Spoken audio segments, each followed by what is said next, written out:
All right. Hello, hello, hello. Hello, hello. Testing, testing. How are we all doing today? Ugh.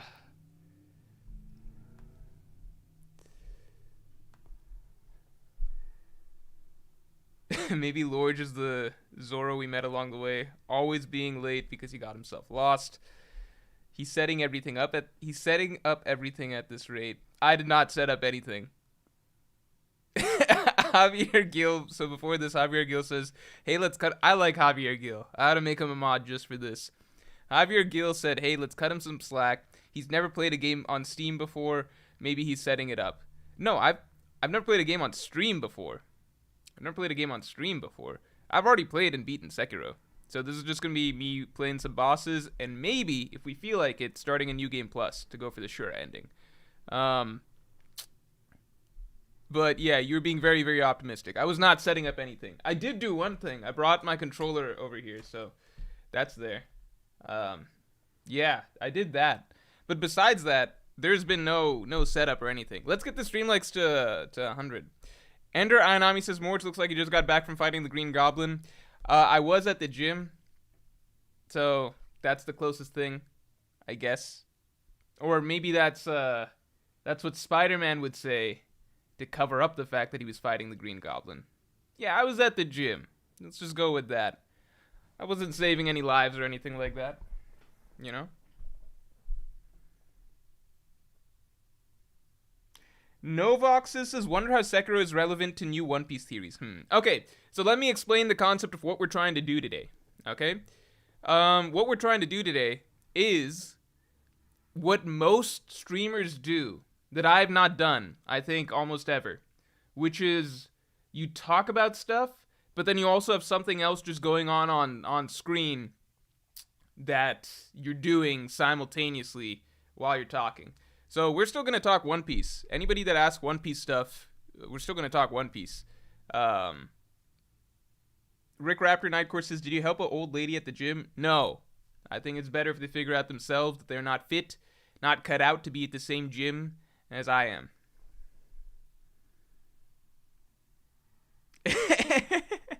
Aiken Xenofen says, "Isn't Sekiro the Wano of Dark Souls?" Um, in terms of quality, no. I would argue that Sekiro is more like the well, they're all good. I've played Dark Souls, Dark Souls 3 and Sekiro. They're all, I don't know. Sekiro is like the Alabasta or any sloppy or some shit. I don't know. It's good. Um the reason I'm playing Sekiro and not Dark Souls, even though Dark Souls is probably more clickbaity, is just because Sekiro, you can, at least the way I'm thinking about it, Sekiro gives you the boss rush option, right? So you can go back and replay bosses. I've gone back and replayed Sekiro bosses many a time. So I'm not bad at the Sekiro bosses now. I was bad when I was doing my first playthrough. But since then, I've gone back and played Sekiro bosses many a time. It's just a fun game to go back and kill things in, to go run around in, to go replay bosses in. So I should be fine. I went and played Isshin again yesterday just to, because I hadn't played Sekiro since I finished Dark Souls 3. So I went to play Isshin again yesterday. I died several times, so I'm still a little bit rusty, but we got it done. So I'm pretty sure I should be fine. Yeah, that's the only reason I'm playing Sekiro and not Dark Souls, just because Dark Souls, you can't just, there's no fun content you can immediately skip to if I did like a new game plus or something like that. You know what I mean? Snap says, "What is One Piece?" Also, no car mortgage again. Dude, I'm not doing car mortgage for the podcast. Why do you want, okay, for the people that actually get the podcasts, who wants, Dark Souls 2 is one? Yeah, that's accurate. For the people that, that actually want the car pod, okay, this is I should just I'll do this poll again for members only, but I'm just curious here. Do you like a No, why am I even doing this? Okay, for the people who don't know, he's referencing the podcast that I do for members and patrons of a certain tier. It's the Unfiltered Extended Thoughts podcast, where I just say whatever the hell is on my mind. It used to be recorded in the car. Now it's not. Now I just record it in my room. Bloodborne is the Sabaody of One Piece.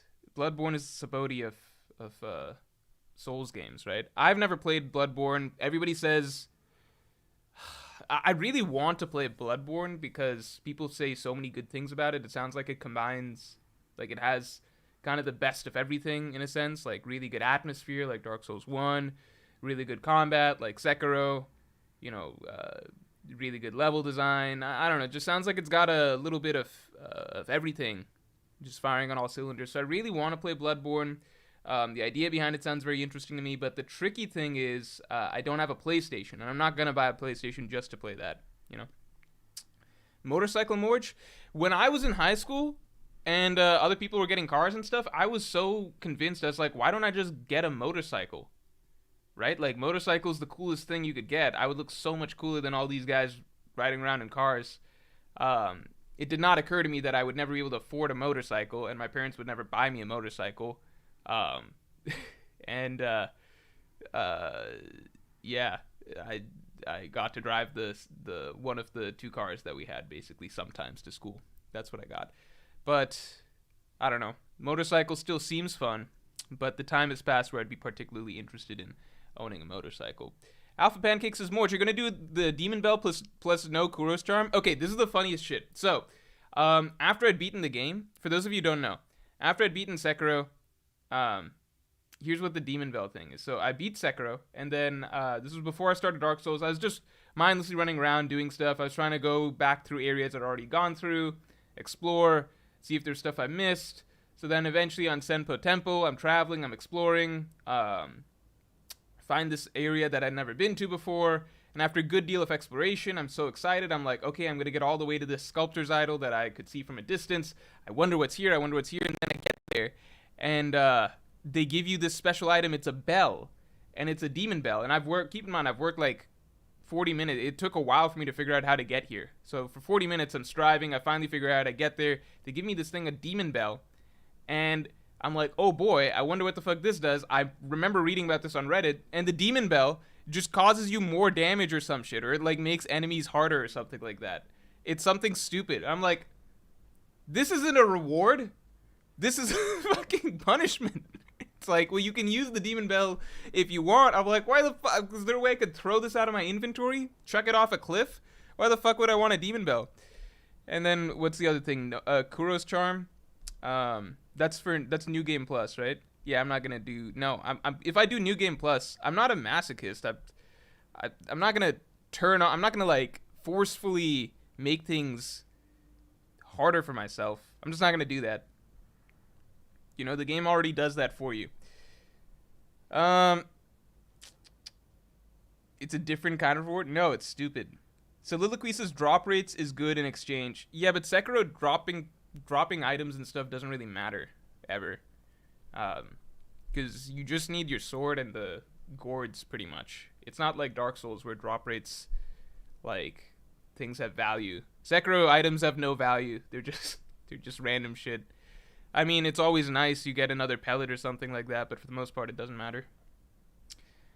Terrence Phillips says, can you fight the twin gorillas? No, I will not do that on stream. I'm not doing that again. Once I beat Sekiro, the fun thing to do was go back fight the bosses again. So like a fun thing was like, okay, let me beat all of the bosses just like in a row again. Obviously not like without dying. I still died and stuff like that, but that was the first thing I wanted to do. I was like, the first thing I wanted to do was fight Isshin over and over. Then I'd start fighting Genichiro. Then eventually I was like, let me do all the bosses again. And then I did the Headless Ape once, and I beat it one more time, and I was just like, never again. Never again. This is the stupidest boss. I think Headless Ape is legitimately the worst boss in any of the three games. Dark Souls, Dark Souls 3, and Sekiro. I hate it so much. I hate it so much. Sato Ship says you have to upgrade your prosthetics with drops. Yeah, but I don't use prosthetics because I'm a sword person.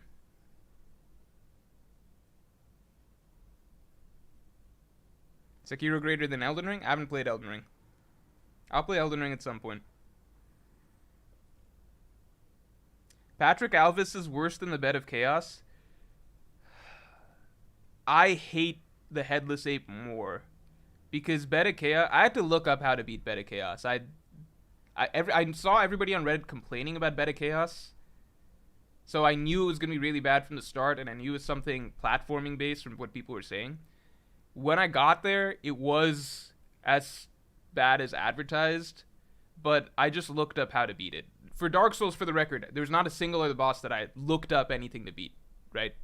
It's literally just Beta Chaos, but that's because people from beforehand were saying it's just a BS boss, it's a BS boss. And once I got to it, and I fumbled around for several deaths, and I just didn't really get what I was supposed to be doing.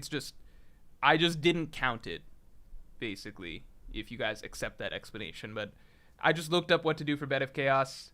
Once you look up what to do, it's just a pain, but it's fine. I think Bed of Chaos is probably, it's a worse boss than the Headless Ape, but for me, beating the Headless Ape is really hard, and it's not fun at all. Whereas Bed of Chaos, it's just not fun at all, but you get it. Or, it's not hard to do once you know what to do. It's just stupid, in my opinion.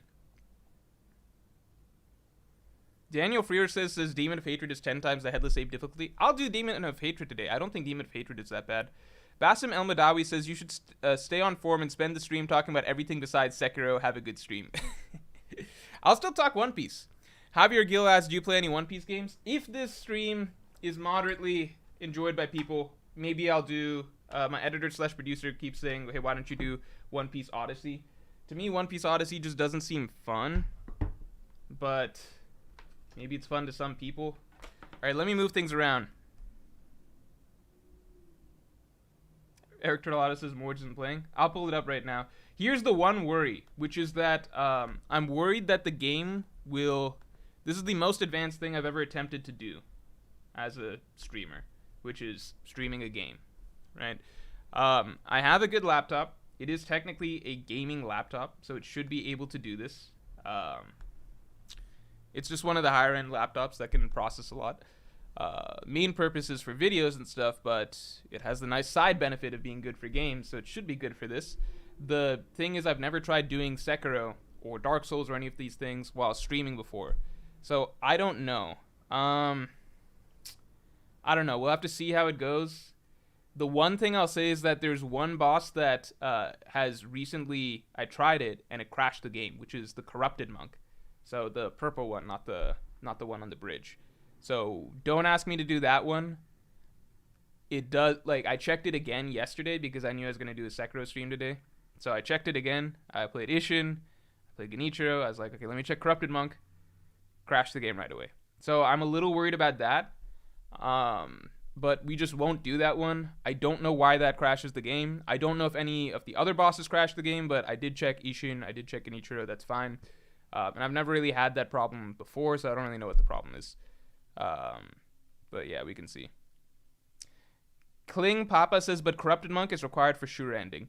So my hope is that this is a boss memories only thing, and that when I play it organically in the game, it won't have that issue. But if it does, that'd be a real heartbreaker. I don't know, because it is kind of... If I do the Shura ending, it would literally be the second to last boss, pretty much, depending on order. Maybe I should go for it first, just to find out after. First, as soon as it's available to do. I don't know. We'll see. Yeah, I haven't done Shura ending.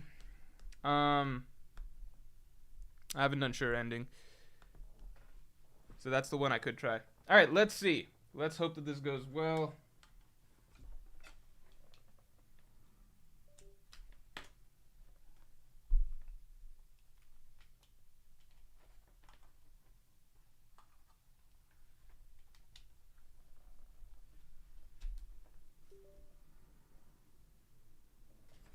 Can you guys still hear me? I have to disconnect some stuff. Hello, hello. Sure, it means no dragon, no owl, no Isshin. Yeah, but you can do those anyway in the boss memories. I think that's the best thing that Sekiro did. That you can just replay bosses. You guys can still hear me, right? It says it's still working.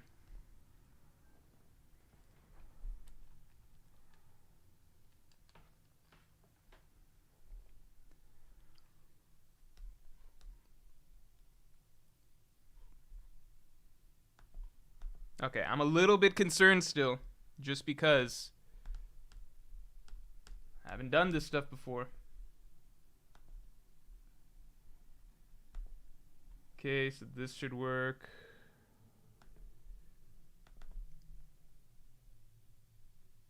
All right. Does Morj know we want to see the game too? Yeah, you guys will be able to see it.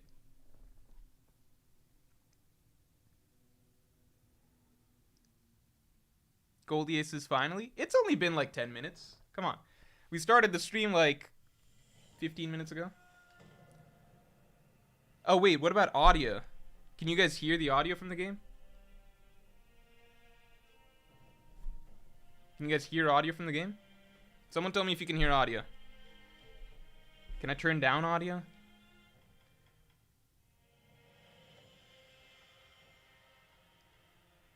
We can hear, but it's real low? That's fine, you should hear me. It's just quiet? Okay, let's see if I can raise this audio a little bit. Sound in display. Blood. Subtitles.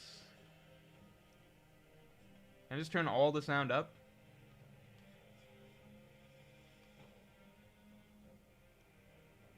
Oh, we can barely hear it through your mic. Okay, you can hear it through the mic, so I should turn off. Hold on. No, fuck. No. You're hearing it through the mic, so let me, Yeah. I need to get back to OBS. Hold on. So I gotta quit this. I have to think my thoughts out loud when I'm doing technology stuff. So I have to quit this. That's step one. Then we're gonna exit back out.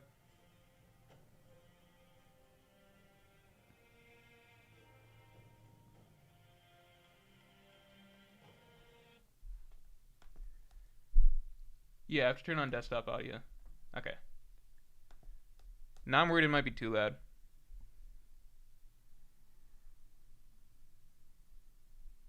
An error occurred while updating? Oh, app running? What does that mean?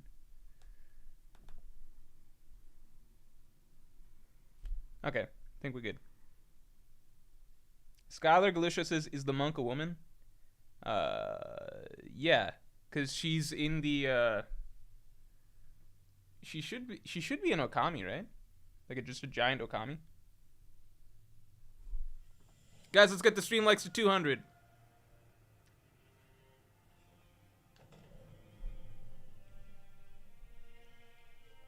How about now? How's the audio now? Now it might be too loud for you guys. Is it too loud?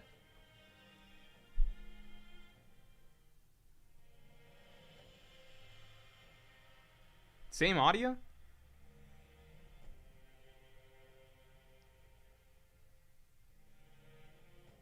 Same? Are you kidding? No, there's no way. There's no way. But I turned on desktop audio.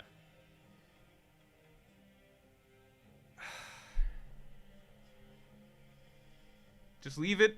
Leave it. Okay, who cares? Who cares about the audio? Let me ask. No, it's better? Somebody say it's better.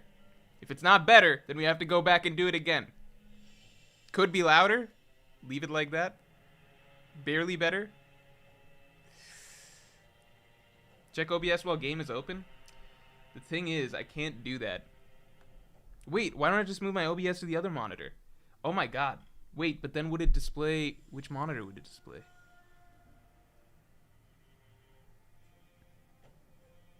It's fine. It's good enough. We're just gonna play.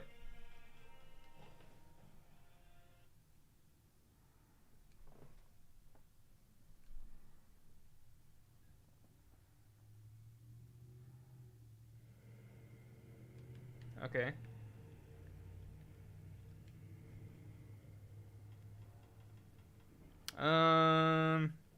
I'm just gonna start with Isshin, because if we start the hardest one, then that sets the tone, and I'll feel better going forward.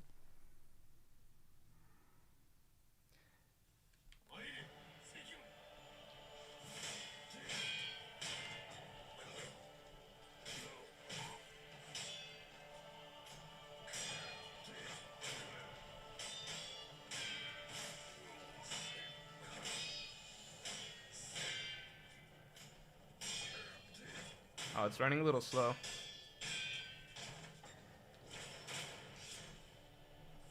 Do we get it? No.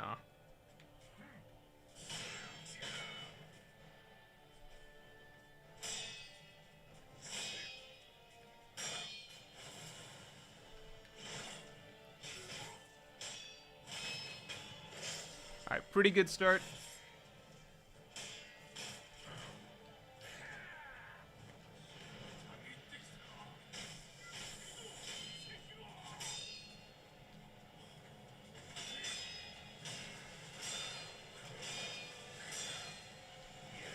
That combo is the hardest one of his to dodge.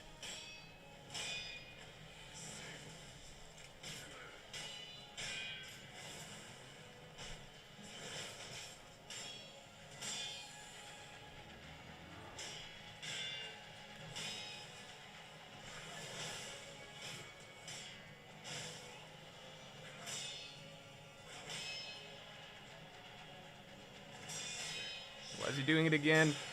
Fuck.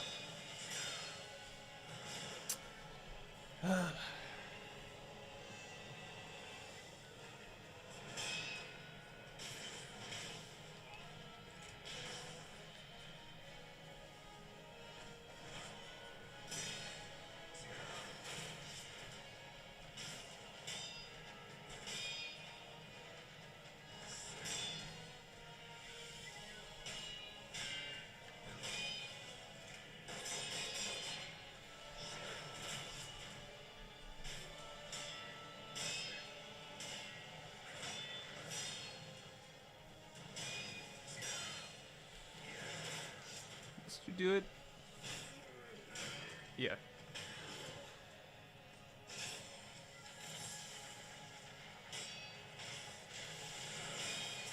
The fun fact, I know people say that the lightning's easy, but the first time that Isshin killed me, it was off of lightning. Like, in the third phase. Like, the first time I was close to killing him is what I mean.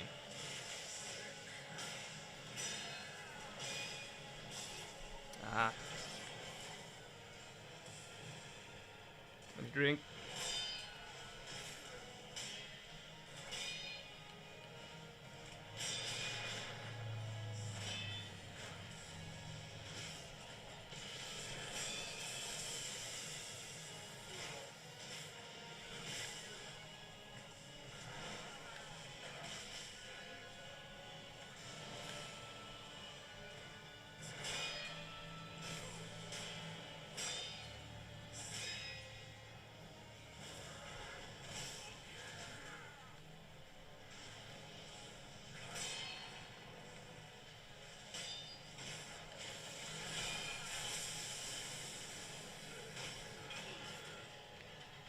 It's pretty good.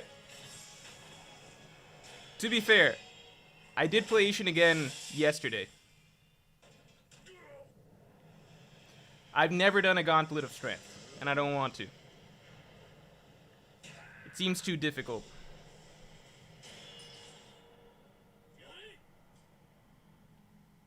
You guys just wanted me to lose.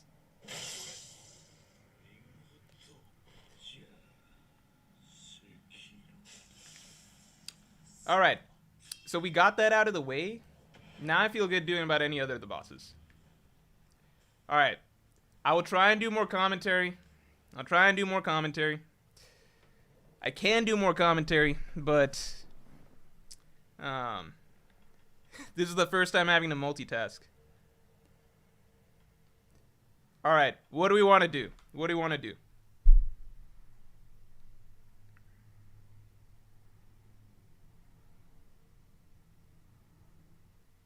The audio really makes you cringe. Tal Jahan says, switch to Elden Ring, you'll get more views. Elden Ring I haven't played, though.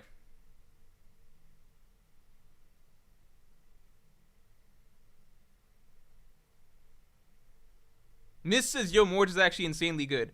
I have played this game. Like, I've gone back and played the bosses many a time. So I thought I might be rusty because of Dark Souls, but I did go back yesterday just to make sure. So I had to practice up slightly, because Isshin killed me several times yesterday. Well, It took me a few tries to get Isshin down again. But since I got Isshin down again, I'm pretty sure I'll be good with any of the others. Demon of Hatred? Demon of Hatred, I think I'll be pretty good. Gauntlet? No, you guys are way overestimating how... I don't know if I could do a Gauntlet. I feel like Gauntlets have got to be difficult.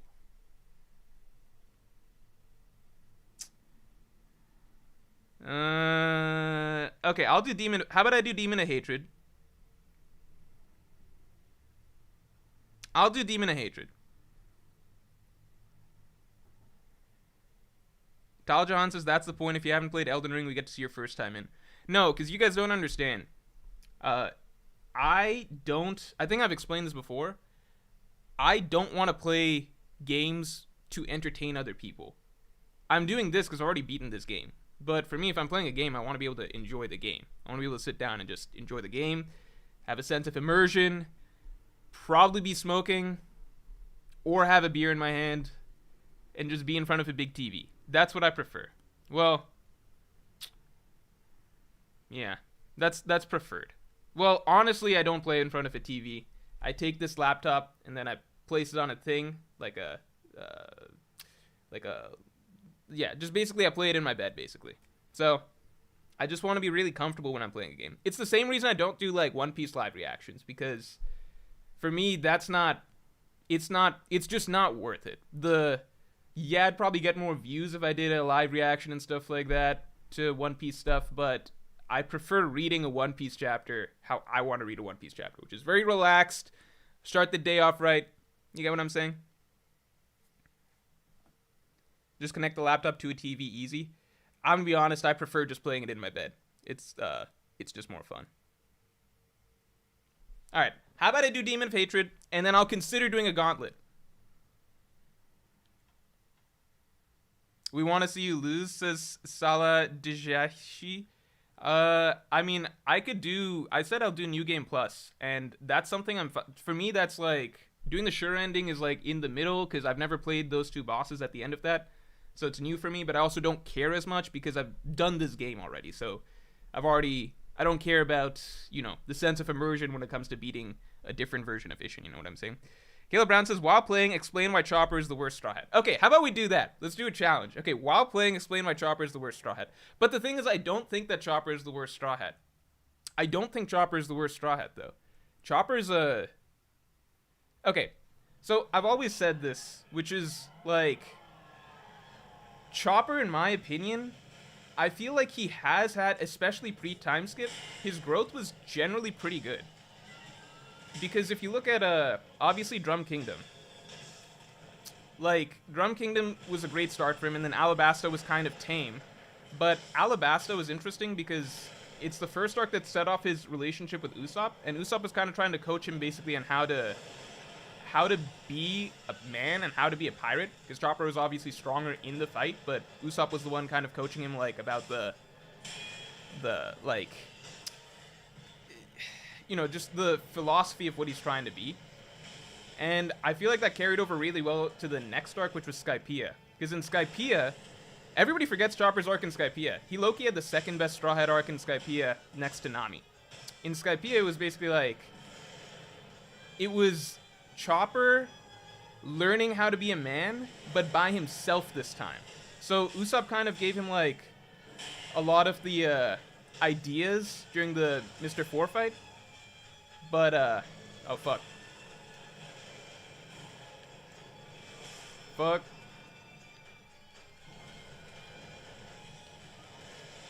During the Mr. 4 fight. But then, like, Skypiea was the time that, like, Chopper really had to do it by himself. You know what I mean? So, like, the dialogue, the internal dialogue that he had during the Gadatsu fight is actually one of my favorite bits for him in the entire story. And then that carries over again to what we're seeing out of him in, the Davy Back fight. Because again, it's like, grow up, be a man. And then again, we have, the Enies Lobby incident, which is the first really traumatic experience that he has with the Strats and everything like that. So, a lot of Chopper's arc early on is like him learning to be a man. And then what I like about post-time skip is that a lot of it is that, like, he's more, like, he kind of already is he comes in like much more mature and much more ready to take on stuff himself, if that makes sense. I feel like, yeah. Like, he's very, because if you look at everything, right? Like, Punk Hazard, oh fuck, I forgot about this one. Yeah, Punk Hazard, it's like, that's one of the first times that he's really taking initiative to sort of lead, like a mission, which is basically like, we gotta help the kids and everything like that. Obviously, Nami gets it started, but like, can I heal? Please let me heal. Alright.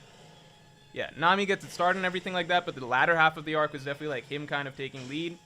And then especially like Zou, Whole Cake Island, like the chopper and carrot pairing in Whole Cake Island is like one of the more underrated things because, oh fuck, please be alive.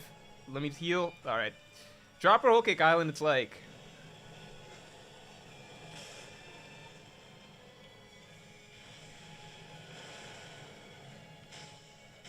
that's the first time in the series that he's playing the Usopp role to somebody else. You know? What Usopp was to him, like, Chopper's the big brother figure, basically, to Carrot. So, like, a lot... And then the same thing in Wano, where, like... It's easy to forget, but, like, if you look at Wano... Like, if you look at Wano, right? Like, the early stages of Wano, when Big Mom washes up on shore and everything like that... Nobody else knows what to do. Only Chopper's like the pro in that situation. So like, it's hard to explain, but I feel like Chopper really has like... Oh fuck. I thought I'd have gored. Do I have pellets? Alright. Alright, pellets saved me. But like, I feel like... I don't know, I just feel like Chopper's, like, grown as a character, but he just doesn't get, like... He just feels like a mascot so much that, like... He feels like a mascot so much in so many other ways that it kind of overshadows a lot of the growth. But if you look at pre-time skip versus post-time skip, he's clearly a lot more mature post-time skip and takes charge in situations a lot more post-time skip, you know? Tal Jahan, Sanji somehow has led far more allies than Zoro. Yeah, Sanji is, like, for as much as Zoro's leadership is played up, you gotta admit Sanji has more leadership moments with unrelated groups than Zoro does. By unrelated groups, I mean, like, people that don't know the Straw Hats. Zoro tends to have moments where he leads lots of the Straw Hats when Luffy's missing. So you can look at those moments. I'm gonna do Demon of Hatred again. I forgot certain parts of it. But, what was I saying?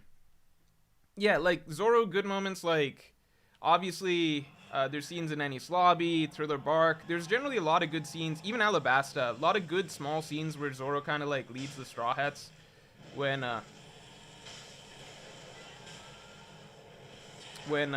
there's, like, nobody else to really do it. But Zoro's not as, like, I don't know, maybe it's because he's less friendly. But there's definitely a lot less scenes where Zoro is kind of taking charge with, like, people he doesn't know. I think a lot of that might just be because Zoro's less friendly. I've definitely forgotten what to do for that.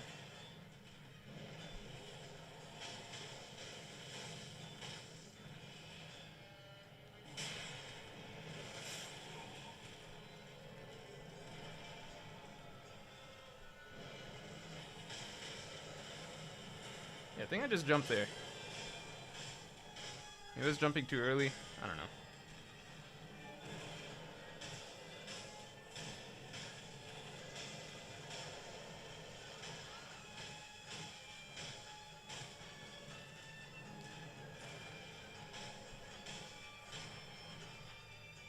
So, I mean, okay. In terms of leadership,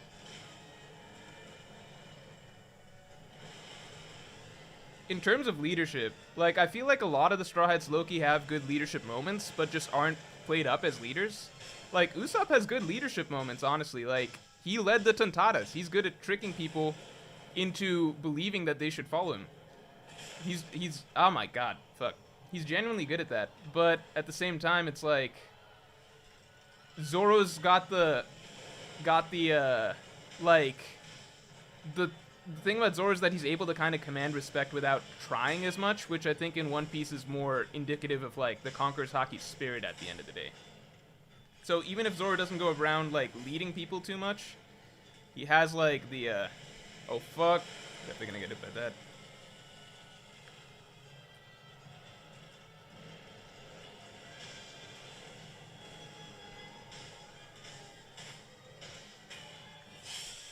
Yeah, it's more just like a, you seem like a, like, cause Luffy doesn't even seem like a good leader like at face value. You know what I mean? Like Luffy and Zoro don't come across as good leaders. It's just that the traits, like,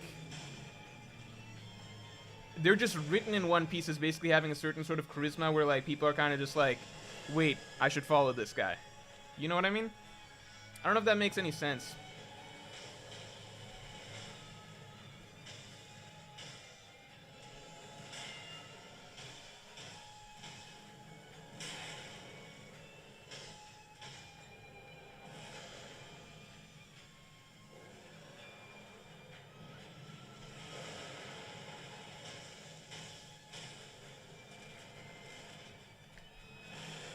I hope I don't die to Demon of Hatred, because, like, this guy, I think he's a really good boss, but he just takes so fucking long. I just don't want to start over.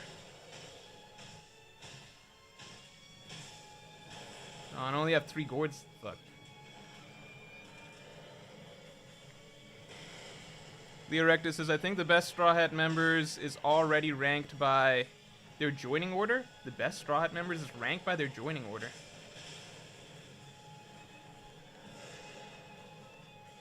With maybe Usopp being high. Like, what do you mean by best? Best leaders? Brook could be oh, I see what you're saying. Like, who are the best characters? So, I low-key kind of agree, but that's because they get the most focus over time. So, it's almost not fair. Because, like, look at Robin after Enies Lobby. I think if Robin had kept getting the level of focus that she did after Enies Lobby, that I think that she would have been...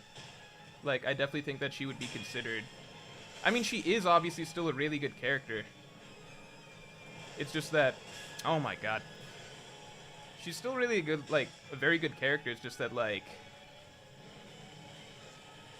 I feel like she, you know, she has a little bit less character focus than she once did. Like, relatively speaking. Like, I think I think Robin's Enies Lobby writing is, in my opinion, that's some of the best, if not the best, character writing in the series. In my opinion. I think it's definitely really up there. So, for me, I just think that the lack of focus on her afterwards...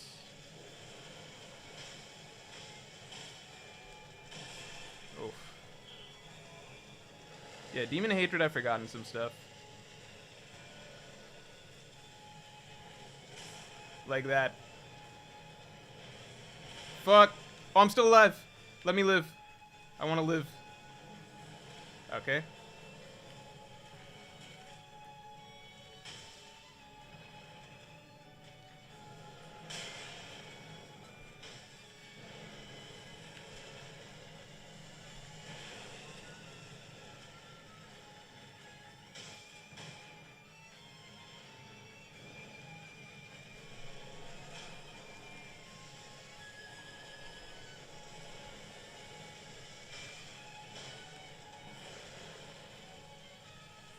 Oh, he comes back, right? Comes back? Come back? Oh my god.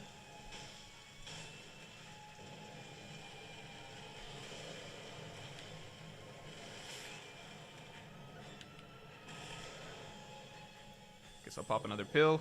Alright. Don't do that thing, fuck. Ugh.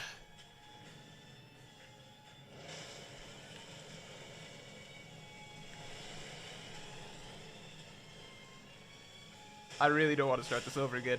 Fuck. One more pill. I should hit him.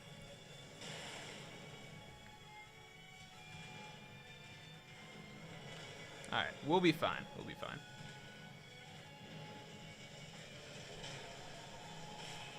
Maybe not.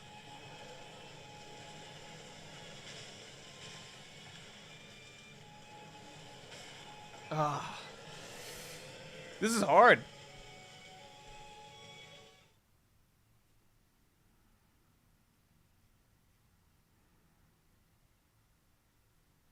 Okay, I got him this time. I just forgot the moves that he does with the spinny thing. All right, guys, let's get the likes to 300.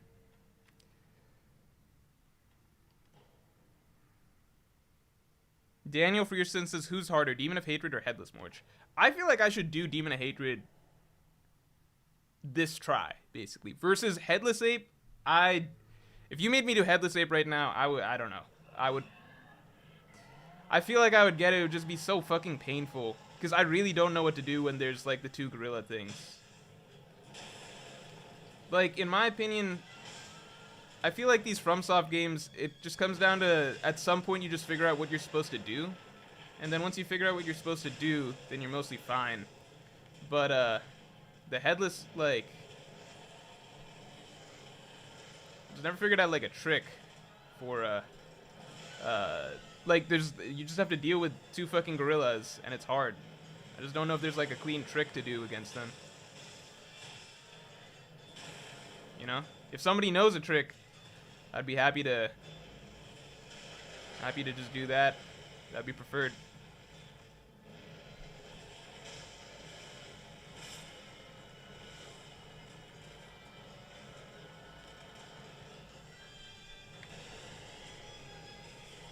I just don't know, because, like, the camera angle, it's just a pain.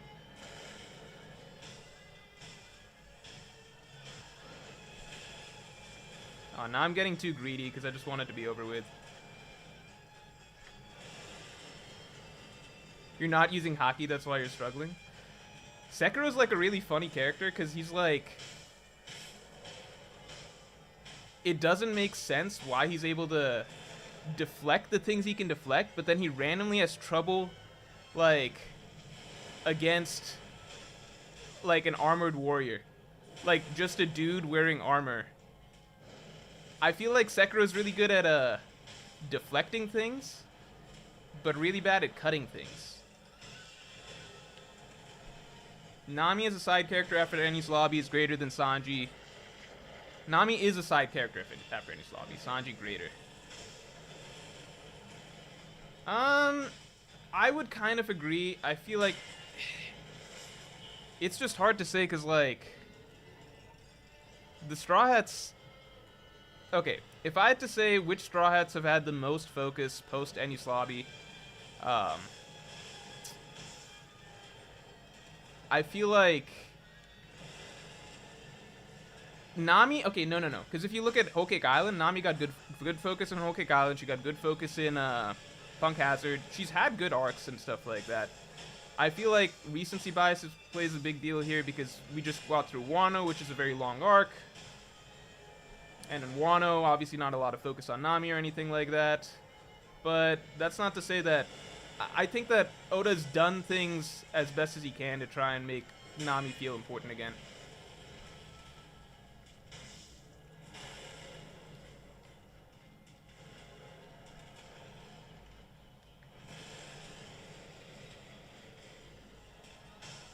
No, please die.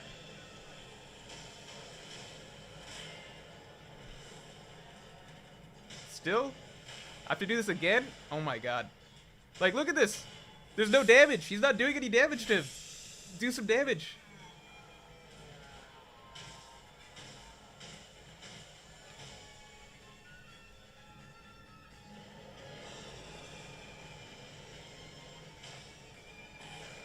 That was close.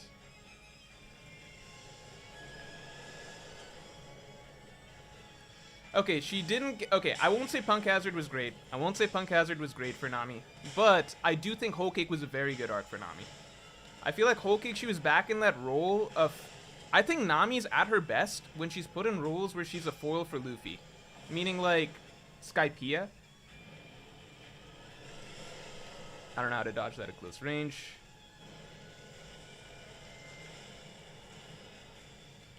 Like, Skypiea is a really good arc for her because... a lot of what she's doing that arc is playing off of Luffy's ideas that arc, what Luffy's believing in that arc, what she's having to learn that arc. And I feel like same applies to Whole Cake. I won't say she learned that much in Whole Cake or anything like that, but I think she was a very good presence in Whole Cake because kind of Luffy's blind faith in Sanji, I think that Nami was a really good counterpoint off of that. Not because, like she was obviously very good.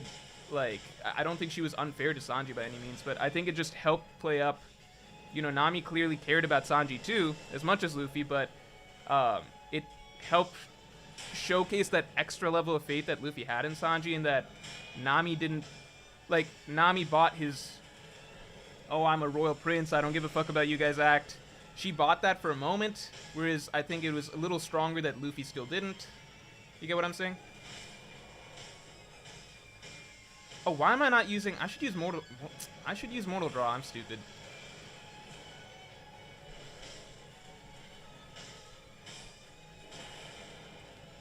I should also heal here. No, I'll just go for it. I should switch in Mortal Draw.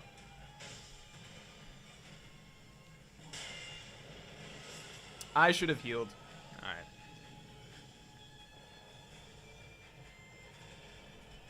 Please let me heal.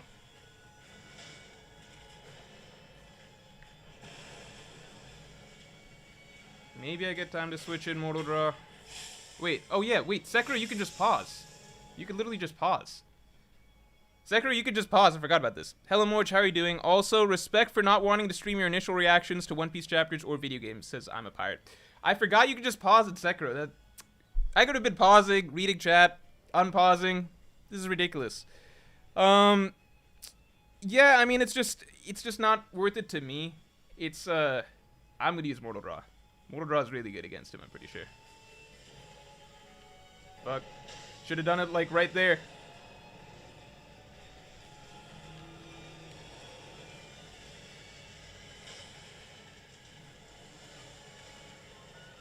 Because at the end of the day, like, why do I talk about One Piece so much? Because I enjoy One Piece. It's my favorite series. Oh my god. It's my favorite series. Even as talking about it makes me die here. Alright.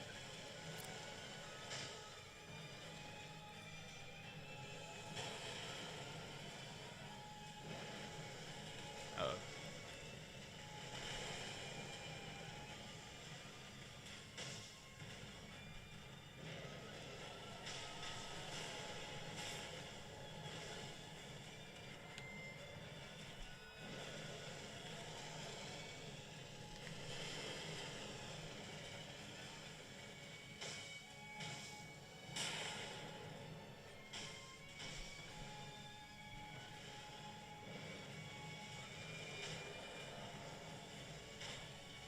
I don't know where the fuck I am. Oh, wait. Mortal Draw. It's time to Mortal Draw. Oh, fuck.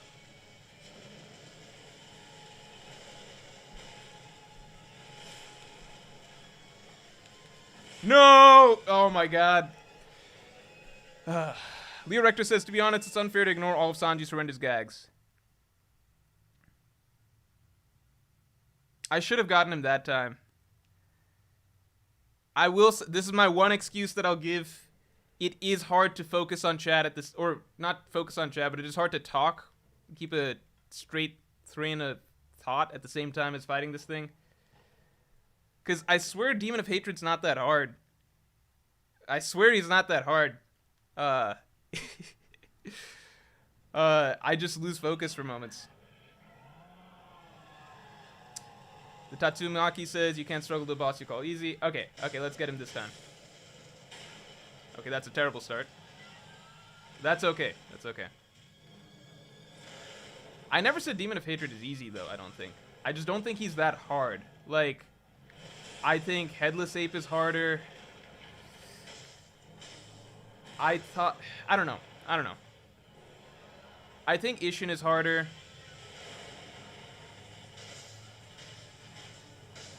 Because I remember once I got Demon of Hatred down, I felt like I really had him down.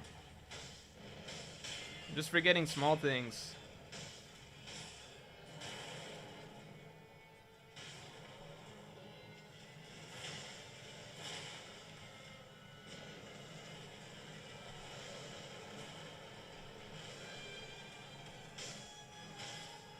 Like that attack or that combo kept getting me for a bit.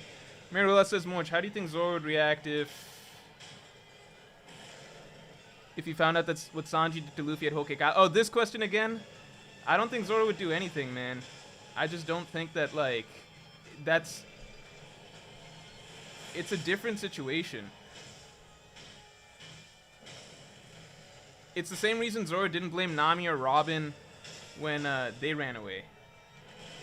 Like, the Usopp situation, I think people don't understand. The Usopp situation was very different in that the Usopp situation was genuinely... It was genuinely Usopp, like, having a beef with Luffy. The rest of these characters, they don't have actual beef with Luffy. They don't want to be hurting Luffy. They don't want to be going against the crew. Oh, wait, this doesn't do anything. Great. You know, like, it's all involved. They feel like their hand is forced. So it's not the same thing. It's the same reason, like, why did Zoro get only mad at Usopp at the end of Enies Lobby, but not, Yeah, I gotta get hit by that. You know, like, Zoro forgave Robin just fine.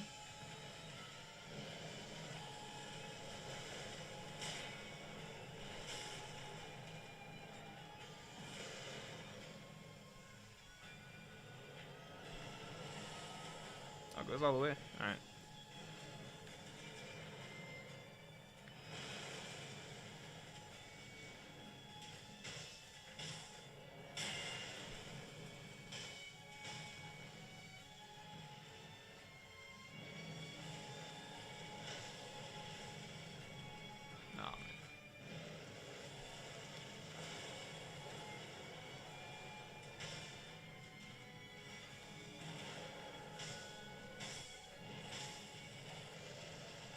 Fuck, what's he doing?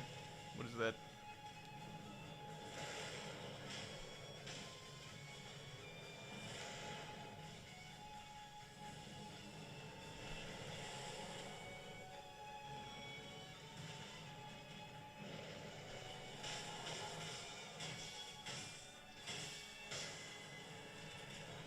Where do I go? Where do I go? Oh no, fuck. Alright, we made it. We're alive. I should really try not to get hit against... I'm stuck against a wall.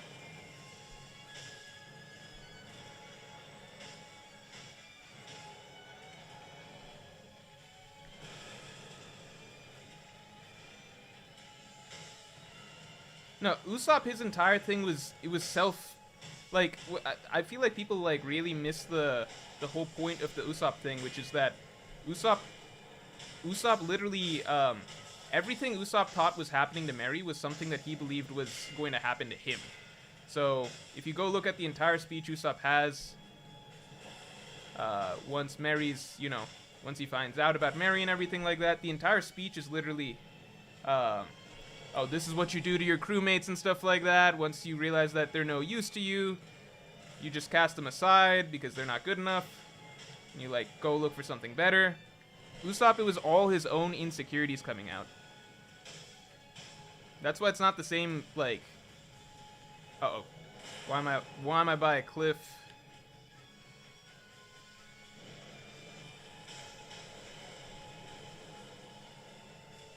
I don't like being by this cliff.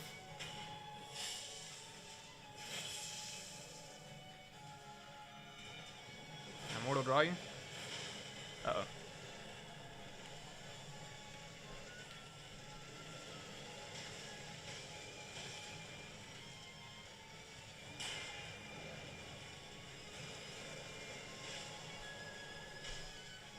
Mortal draw again.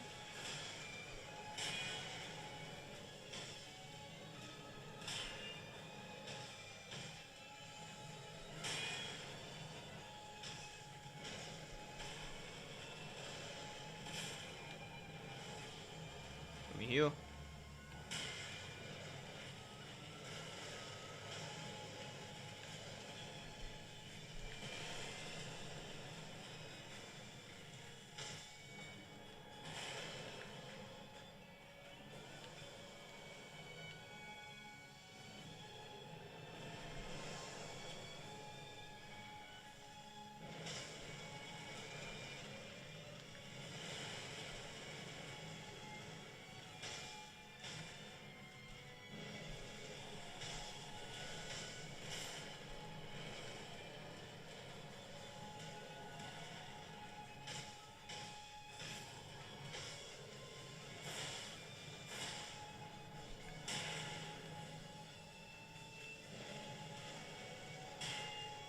Where am I?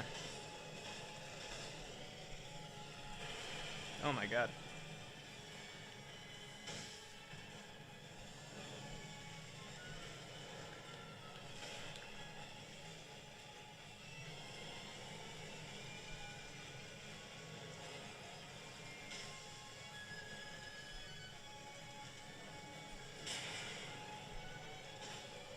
Okay. So it did take me a few tries, but I did forget some aspects of him, and I had to talk to you guys. I still don't think Demon of Hatred's that not that hard.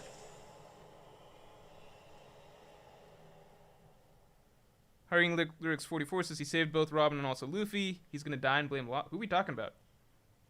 Oh yeah, I'm gonna die and blame Law? No. Where's the thing? How do I get out of here? Oh, okay.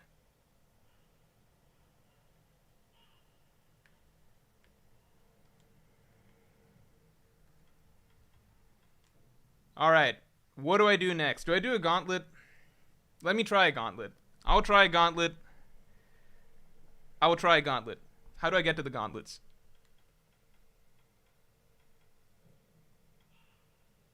Guys, how do I get to the gauntlets?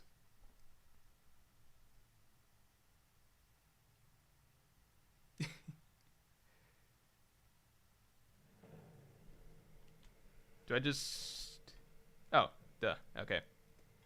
So I haven't done either of these. This is Gyobu, Lady Butterfly, and then question mark, question mark, question mark.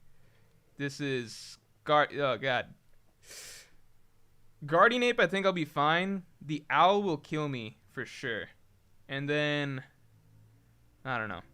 My wallet, thanks for the 100. Will Sanji be stronger than Dracule Mihawk by the end of the story? Thank you so much for the 100. You know what? You get a special request. You get to decide which gauntlet I do. Will Sanji be stronger than Mihawk by the end of the story? In my humble opinion, you know what's... Okay. In my humble opinion, I think no. But I also believe that the way it's going to play out will leave open to interpretation for a lot of people whether or not he could do it. Because that's just usually the vibe that I think that the way it'll end up is basically there'll be a debate. The way that the story will end, there will be a debate, like, could Sanji have beaten Zoro's opponent? Because I feel like that's just always the way that things play out.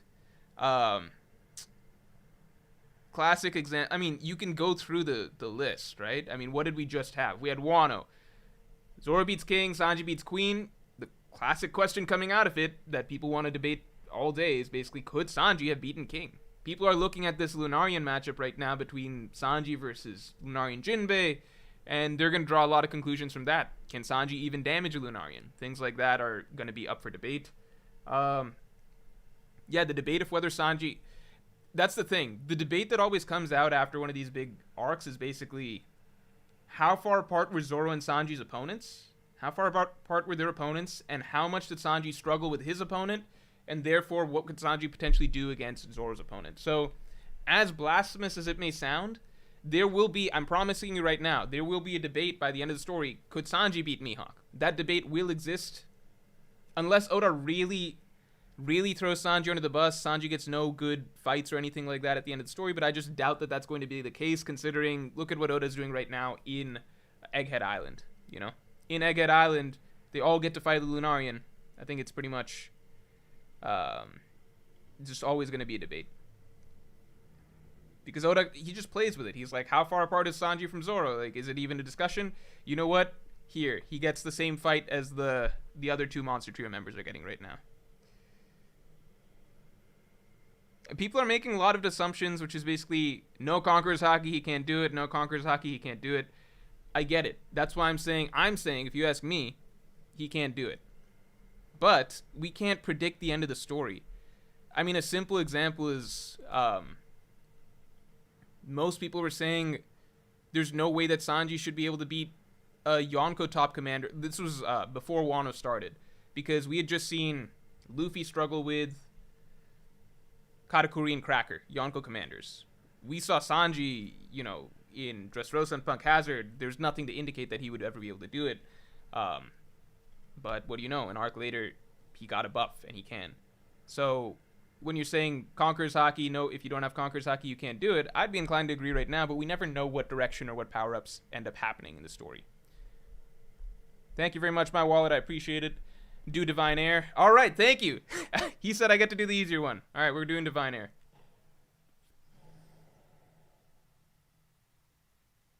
Skylar Galusha says there's no drama for Isshin, but he's still the final boss. Yeah, I mean, Sekiro ultimately... By the way, for video games, there's kind of a different standard because I'm always going to ultimately rate the gameplay as more important than anything else.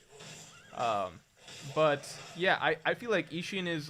that's one of the reasons I put Gale as a better boss.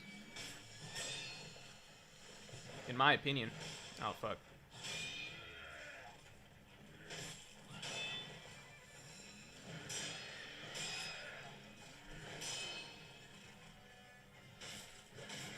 Oh my god.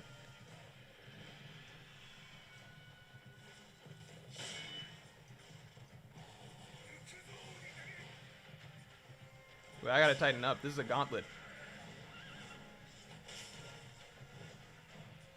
So that means... Wait, gauntlet means I can only... Do I get to heal my orb? Like, my gourds and shit? Should I be really saving the gourds? What does a gauntlet mean?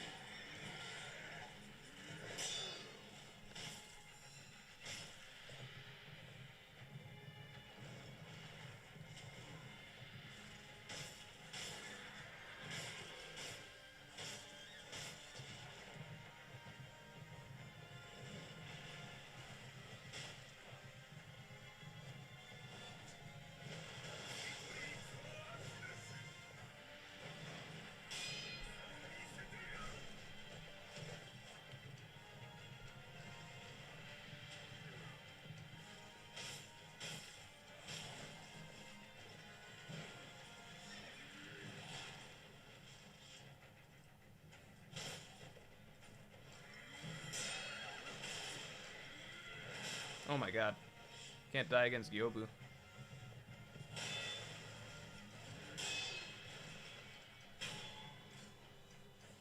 Do I get gauntlets? I can rest? What does resting mean? How much rest does that mean?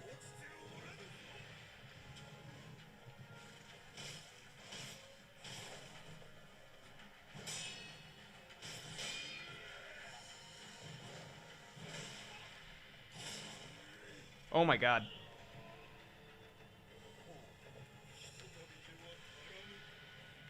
How much do I get to rest?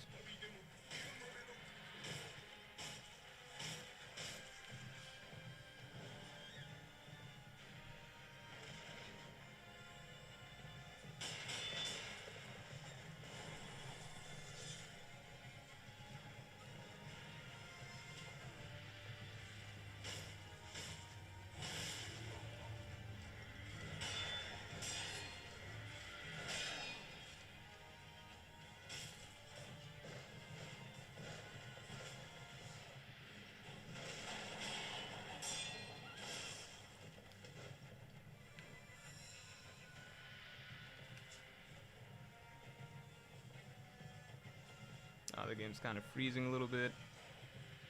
Why is he just running in circles?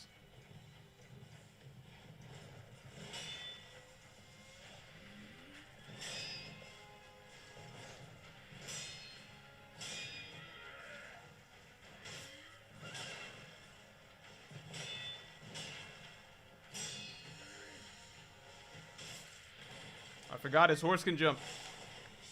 Why can his horse jump?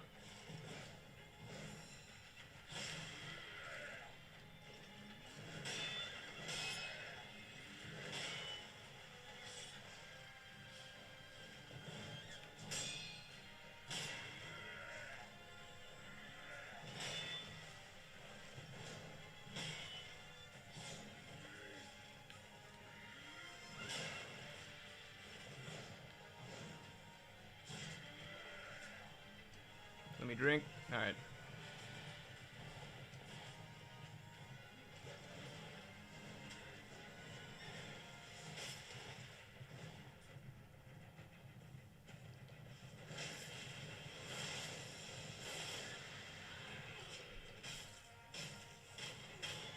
That was way harder than Gyobu should have been.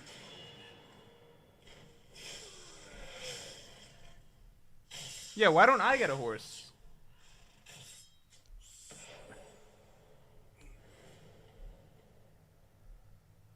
Oh, shit. Okay, so something weird has happened. My mouse is now moving this screen, and I can no longer see that. Like, I can no longer move my mouse over to the other screen. How do I disconnect this? You guys know what I'm talking about? Hit him island. Wait, fuck. How do I fix this? Does anyone know?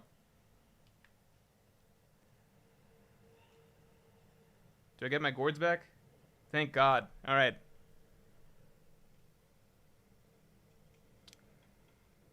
Okay. Lady Butterfly.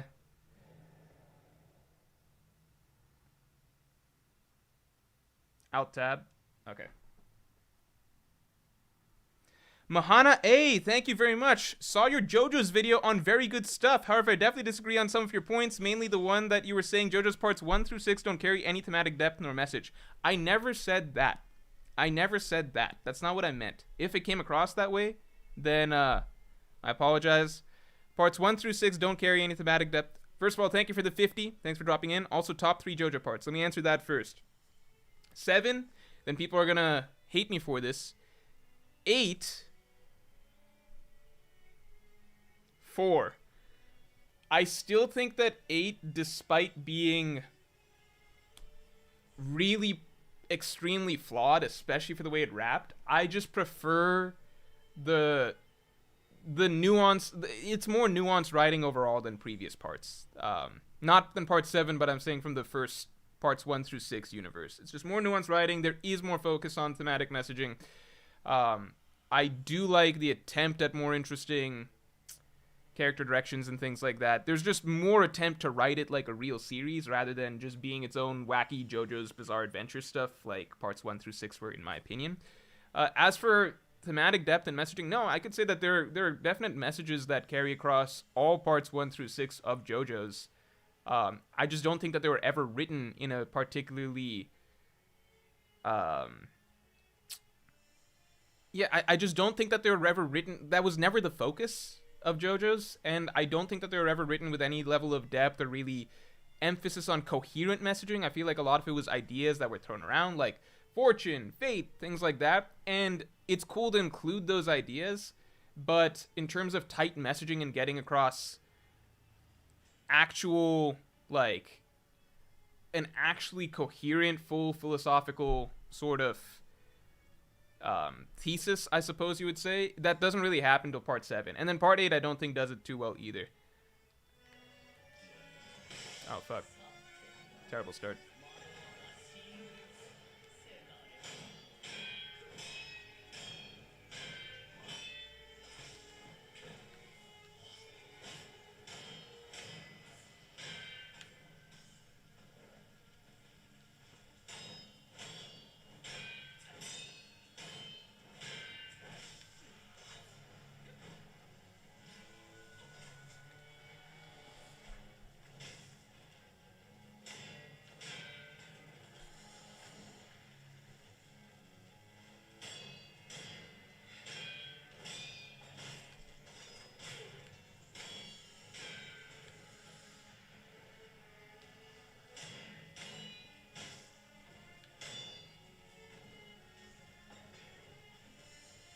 The second phase of hers that I personally find annoying.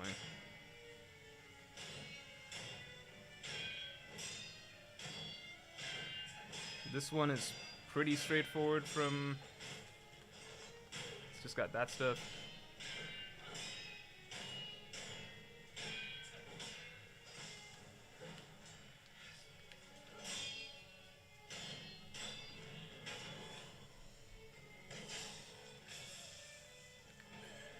Michael Richard says, why don't you review Jujutsu Kaisen? I'm not caught up on it.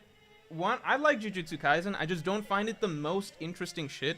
And I know I'm missing one super. As soon as I fix my mouse situation.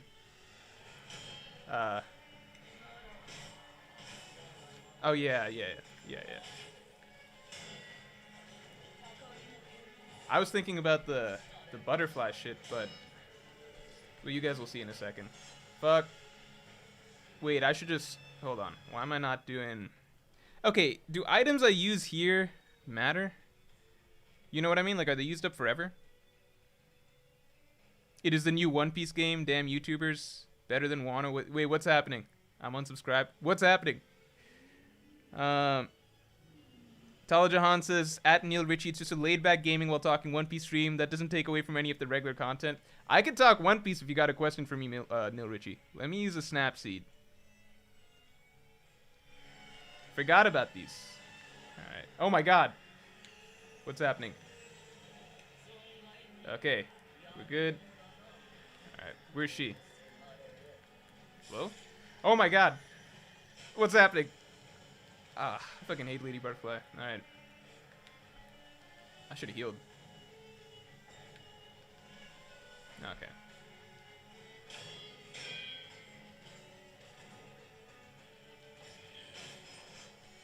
Oh, I can't believe I survived that.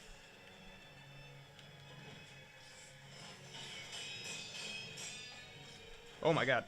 Alright, don't remember that.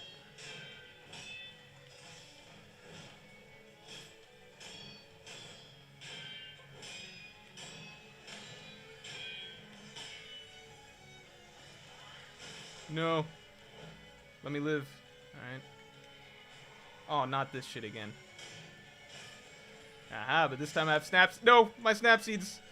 Alright, we're good. We're all good.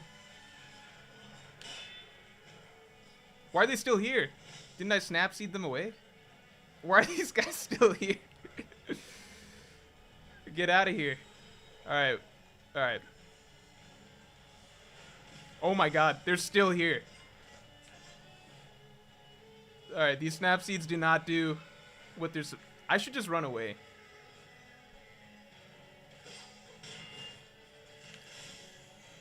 Why do I even bother?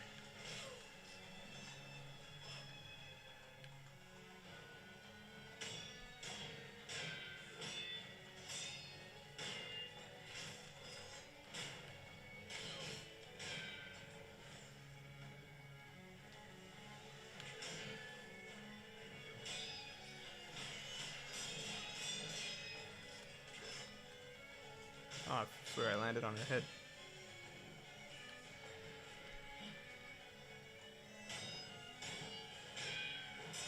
You know, when I was playing this game yesterday, the thing that threw me off the most was the stamina thing. That you don't have to, like... Oh, did she just miss me? She dead? Alright. Yeah, the stamina thing. The fact that, like, you literally just have to... You can do whatever you want. You can just run around.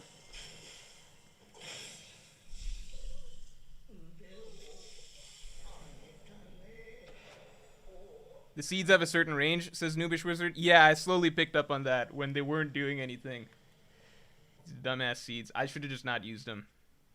Because you know what's funny? So when you have to beat her in the game the first time, you run in, right? So you run in, there's a dude that's dying that's like, here, take the snap seed. So obviously you're going to need to use that when you fight her. So I go downstairs. I use up the snap seed during the first attempt on her. And then I'm like, okay, I still died. Just got to pick up the snap seed from that guy again.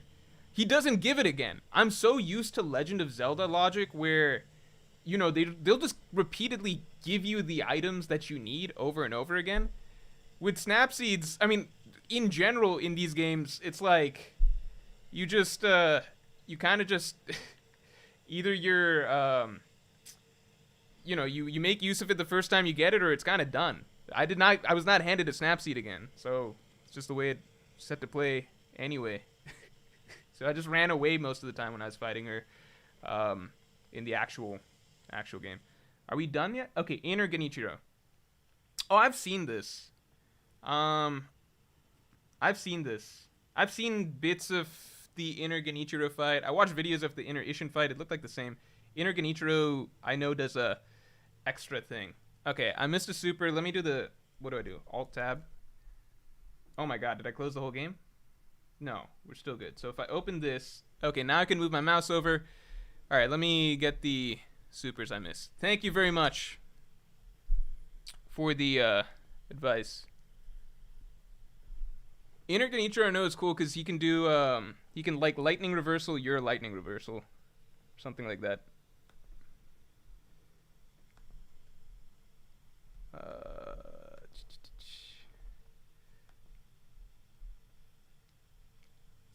Umair Ula, thanks for the 5. Morj, in order, give me a concise top 10 strongest alive in One Piece. Oh, come on, man.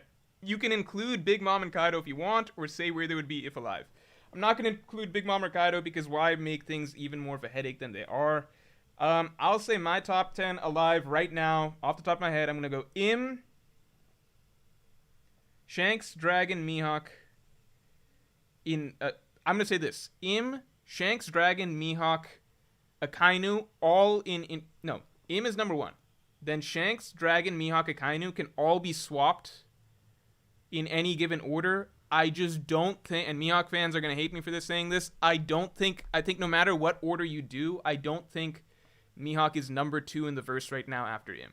I don't think he's the strongest non-Im character in the series. I just don't right now.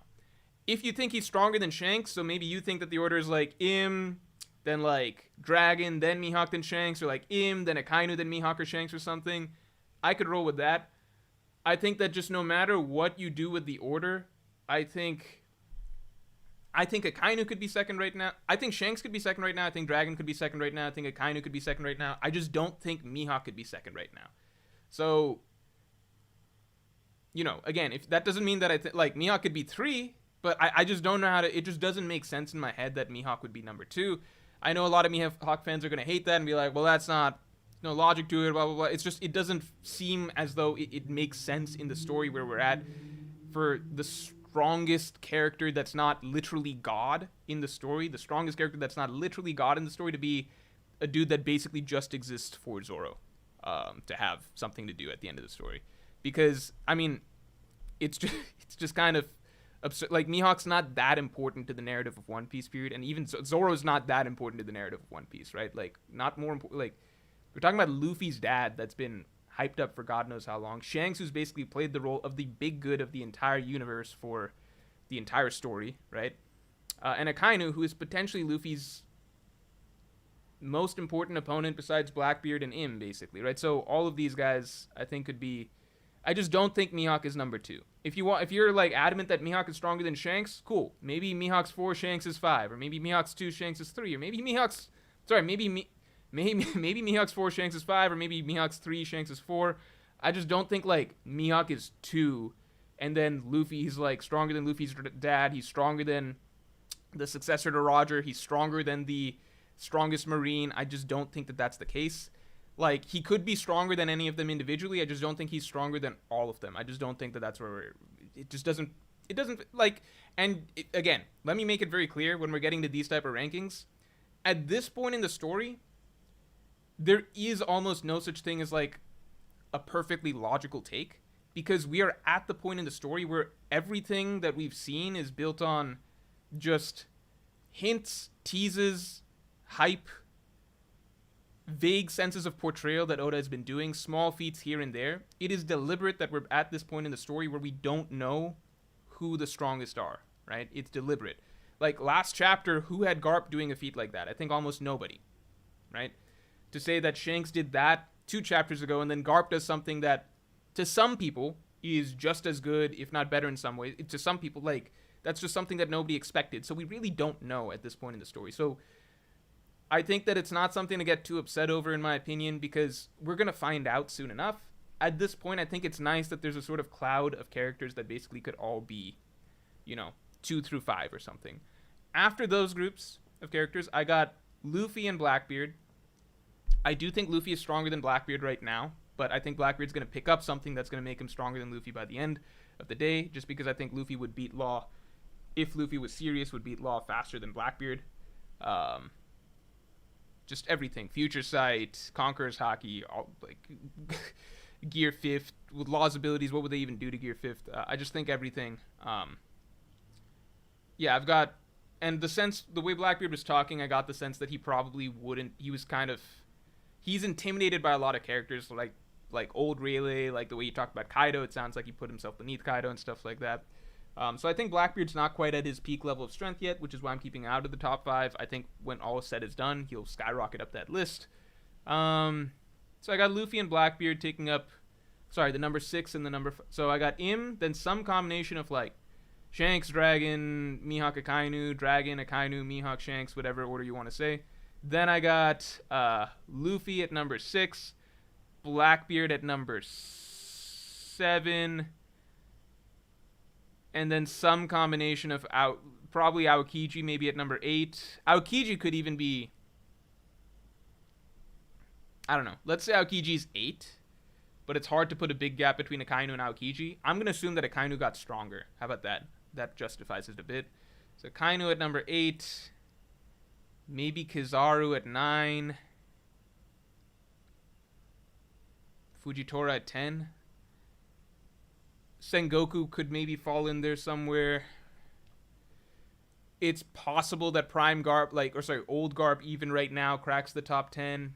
There's just characters that are... Let's wait a little bit. I'm going to wait a little bit before I say anything about Old Garp. Mahana A, thank you very much. I think parts 4 through 6 are good thematically. Part 4 equals theme of community bonds, criminals blending into a community. No, but see, that's what I'm talking about. So I'm going to use that as an example, which is that theme, I think even the most basic story should have, and I appreciate the 20, but I'll just say that even the most basic story should have a general thing that it's kind of about. So theme of community bonds, criminals blending into a community. Yeah, that's a running idea, right? I'm not saying that there's no running ideas that take place in each part.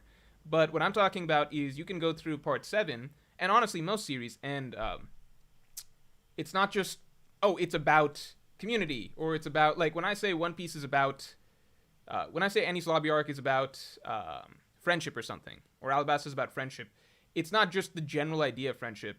There's a lot of specific ideas of, this is what it means to be a friend, this is why having friends are important, if you trust your friends, and this is how you would act. There's a whole sort of thesis around a series of ideas that are being broken down and developing over the course of an arc. That's maybe a very vague example to give, but I suggest you watch, an Enies Lobby video, like my Enies Lobby analysis or my Marineford analysis or something. There are themes that the arcs are about, what it means to be a good captain or something like that. Being a good captain is a theme, but the full thematic message and how complex it is over the course of Enies Lobby, that's something that there's a lot of beats to it and a much more complex idea and just a complex idea, more complex thesis that's being developed over the course of the arc. Whereas I think JoJo's parts 1 through 6 didn't do that. Yeah, they had stuff that the arcs were kind of about, you say part 5, sleeping slaves and salvation, and the theme of JoJo's in general of being what makes a human. Theme of JoJo's in general being what makes a human, again, I think that's very, very weak. It's just a running thing, sure. But, you compare that to something like Chimera Ant arc, which is a very, very, very in-depth look using each character as a specific piece to represent a specific sort of premise about, humanity. How does this reflect this side of humanity? Why does humanity tend to ignore this but value this? How does that play into, the idea of what separates us from, say, the light side of humanity versus the dark side of humanity? How are both things kind of working together in tandem? I think that there's just much more clarity to what the overall argument these authors are making in certain arcs compared to, in JoJo's part 7 versus previous parts, or something like a Hunter x Hunter or a One Piece or a Vinland Saga, etc., right? So to say that they don't have themes is not what really matters. It's more so how developed is the thematic argument. Can you take everything that a character is saying in JoJo's part 4 or something like that, everything that the characters are saying related to community or whatever, piece them all together along with the events that are actually taking place and what those events reflect, put them all together into a very clear overall thematic argument as to the Araki is saying this about community, right? And that's reflected through the way the narrative develops around these characters, each one representing X, Y, or Z, and each arc representing this or that. That's not From what I've seen, that's not the case, or at the very least, it's in a very shallow manner that really pales in comparison to Part 7 and even Part 8 in a sense. All right. Moving along. Okay. Well.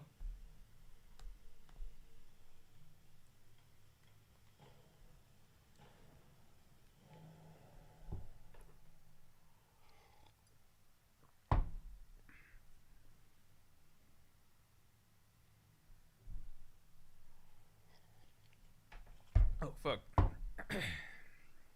Wait, why don't I have my full gourds? Oh, no, did I not rest? Oh, shit. Oh, shit. Did I not rest?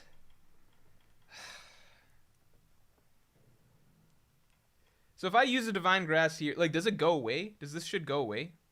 It's in the Reflections of Strength. I mean, no, it's gone. Is it the same thing? Fuck. Can I go back? I figure you can't go back because it's a gauntlet. Alright. That's fine. If I use a Divine Grass, what happens? What happens? I'm just not going to do it. Just not going to do it. Alright. We'll be fine. We'll be fine. It's just, well, it's inner Genichiro, so let's see how hard this guy. Okay, this is not good. Okay, what's different? That's the same. That's different. That's the same.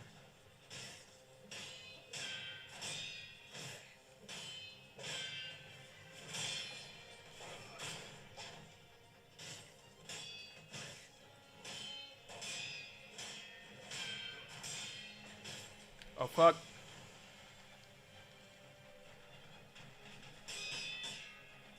No, it's freezing. Please. Alright. Alright, so I used my one gourd. That's cool.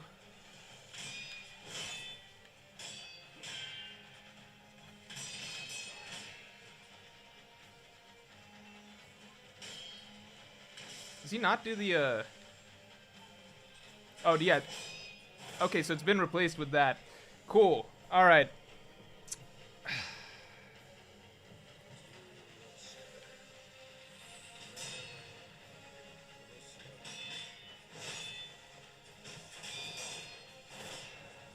I think the other one's harder, though. You guys know what I'm talking about? He, like... oh, no. He still does it. He still does the thing. Alright, great. Fuck. Fuck!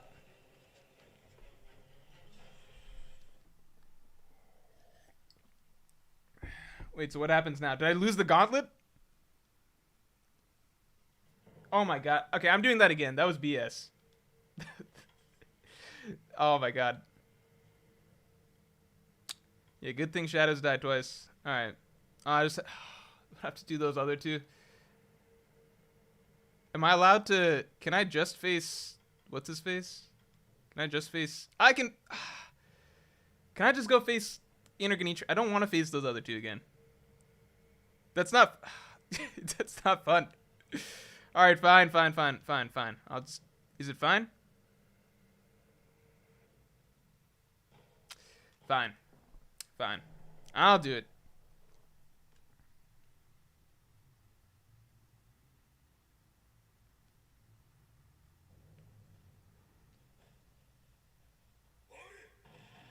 You know this guy's name?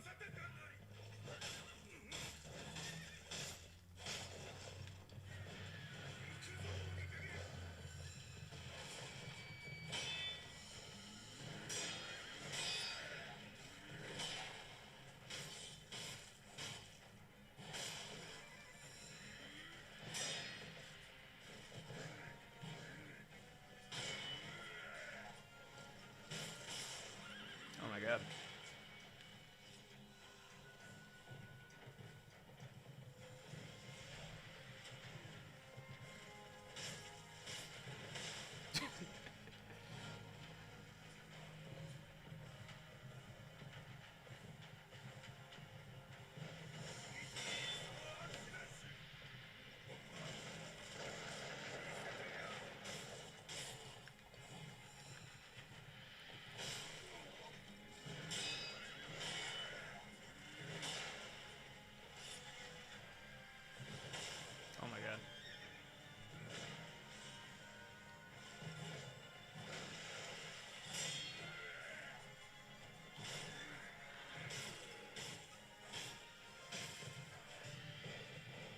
Where's my Enma? I don't think... So Sekiro's sword, the things that it can deflect are kind of insane. It can deflect the Divine Dragon, but it's not very good at cutting. That's the thing I'm saying. Mortal Blade is basically Enma. Mortal Draw.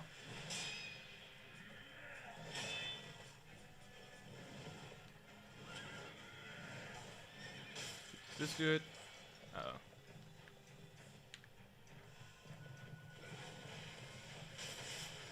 I thought that would do it.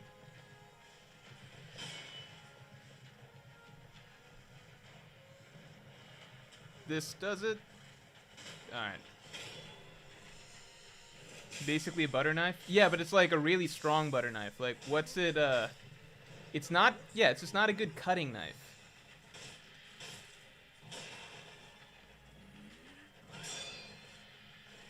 Fun fact, because I played Sekiro first, that's why I go with the katanas always in Dark Souls.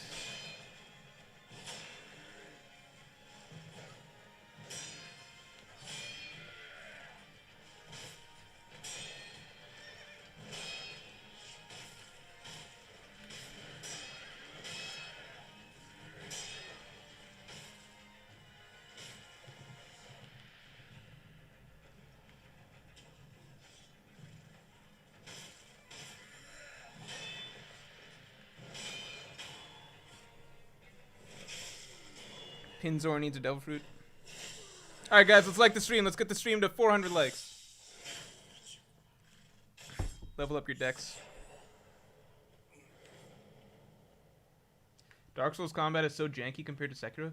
So, again, yesterday I played Sekiro, right, for the first time after playing Dark Souls. After playing Dark Souls 3. Alright, we're going to heal, because we want to make sure that we get our gourds back. And...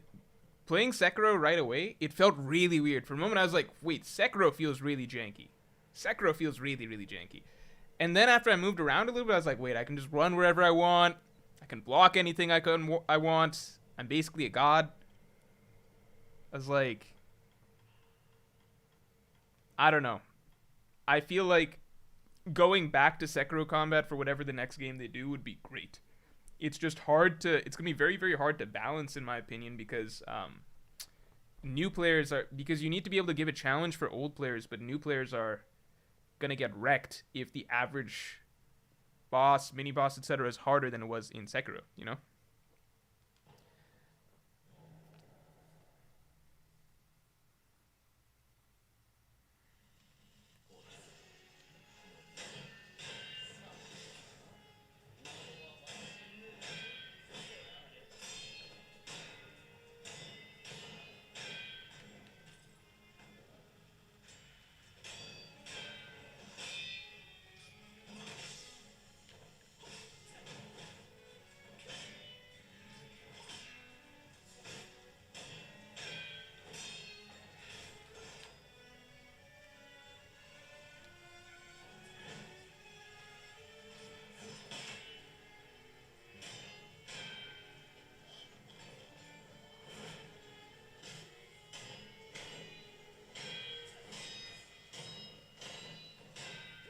Like, I feel like,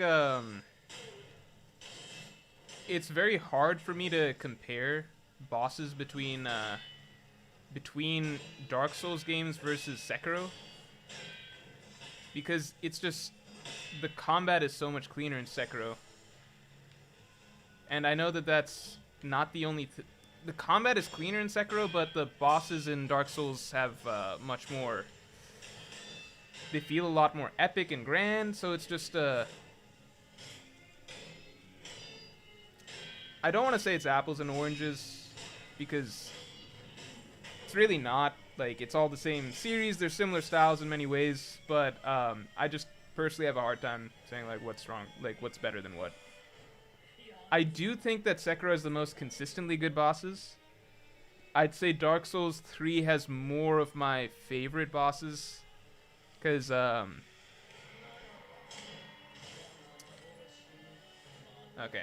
This time I'm just gonna run. Till the, oh, fuck. Is that a bad idea? No, because this is how I beat it originally. So I'm just gonna wait these out. Uh-oh.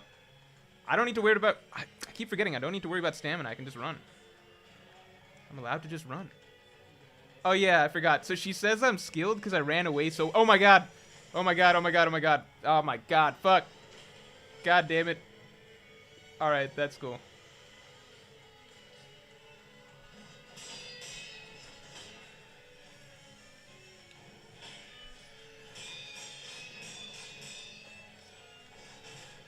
She said I'm really skilled because I ran away so good.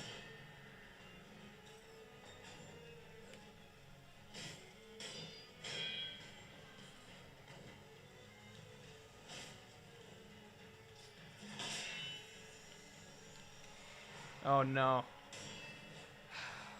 This shit. Alright. Alright. Uh-oh. We just... Fuck. Stop running at me. Oh my god. Just tell me I'm skilled and make them go away. Just tell me I'm skilled. No. Oh my god. Alright. Well, she didn't tell me I'm skilled that time, but... Mission accomplished.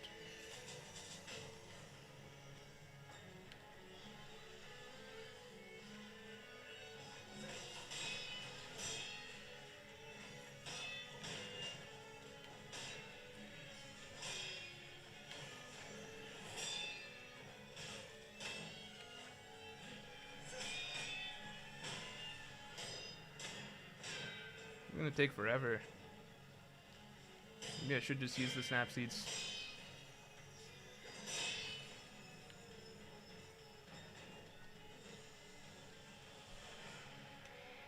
Oh my god.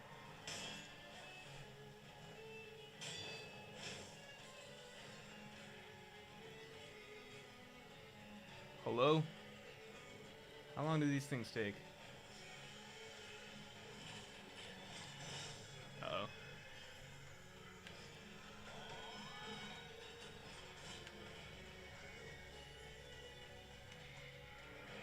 Alright.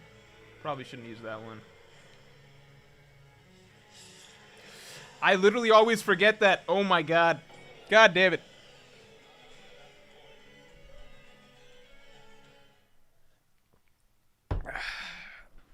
Okay.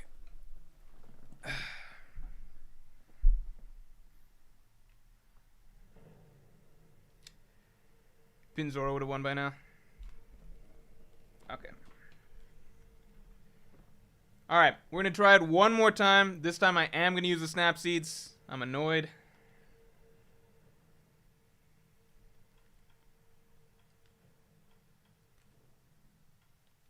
Start with Gyobu again.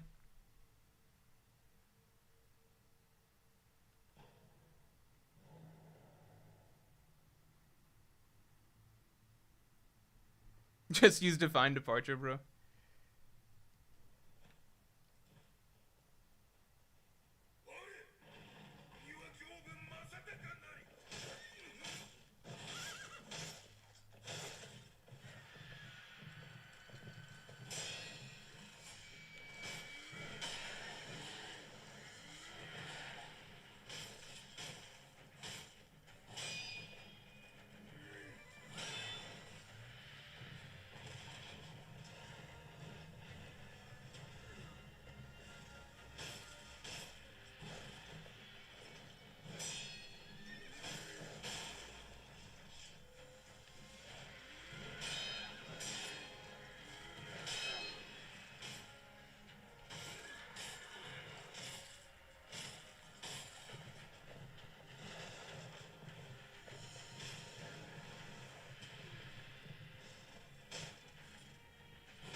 It is a boss rush, but it's only 3 bosses.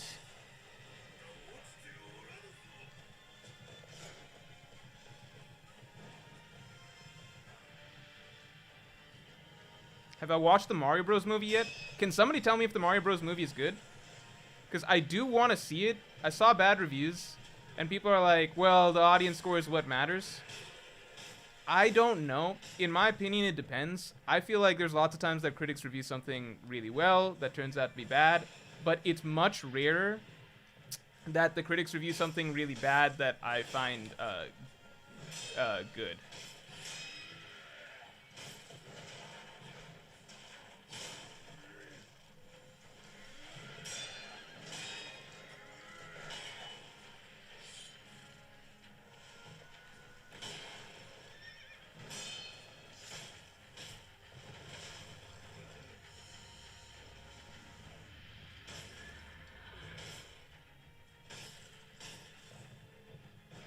I do, but with Mario, I kind of just want, like, people said it's just a fan service movie.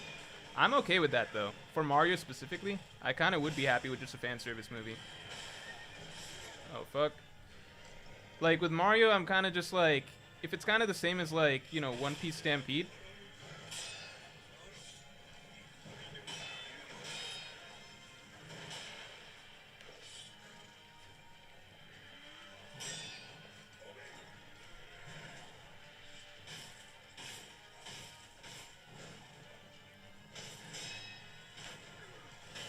Like, One Piece Stampede was just a fan service movie, so I assumed it'd be bad for a while. But it's also, I don't know, it's just a fun movie to watch.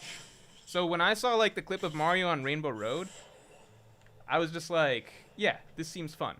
I'm down to watch this. It doesn't need to have, like, a great plot or character stuff for Mario. The one thing I've never liked, though, is I personally don't care for the origin story when it's like the hero is transported from an outside world into the it's like, I feel like with video game movies they kind of have to do that. Like, same for Sonic, right? Like, the hero from the outside world, hero comes from the outside world and then basically has to learn about the new world and stuff like that. I prefer, I don't know, like,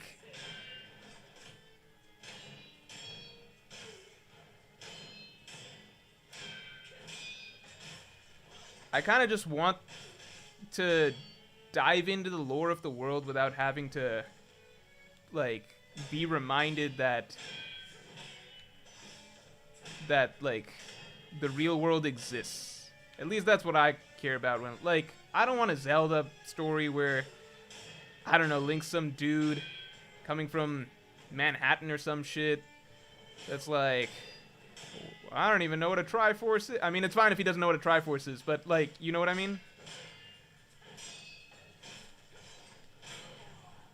Like, just, I don't know. Oh wait, I decided I'd use Snapseeds this time. Hold on. I just feel like that's a common thing in these video game type, you know, adaptations. Mario isn't for story anyway. So you don't like isekais, essentially, that's because that's what it is. No, it's different when it's something that I already know. Like, I'm down for Mario. I just don't want to have to experience Mario, like, how do I explain this? I don't care for fish out of water when I'm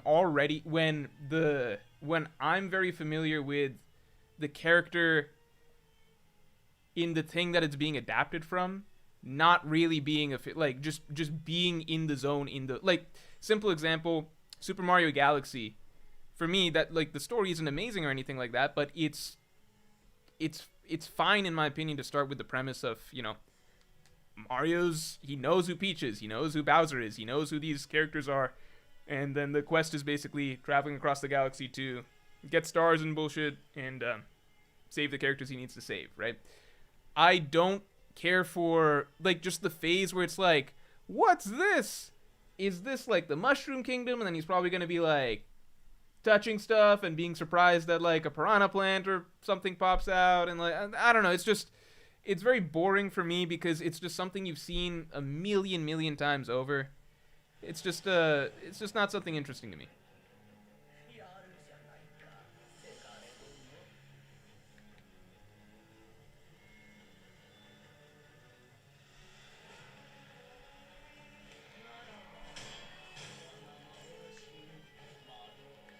let's use these. Fuck. Snap seeds. Did we get him? Most of them? Some of them?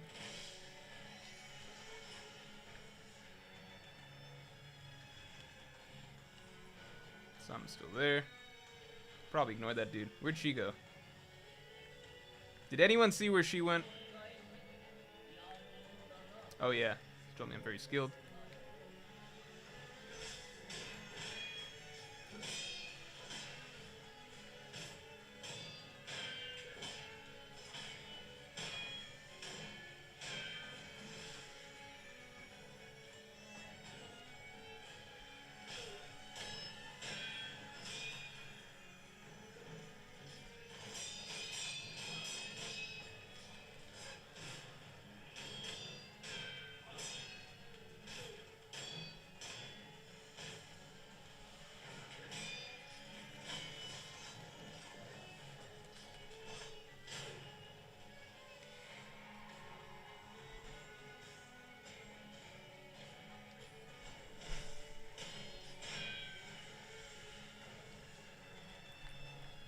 Oops, fuck, where'd she go?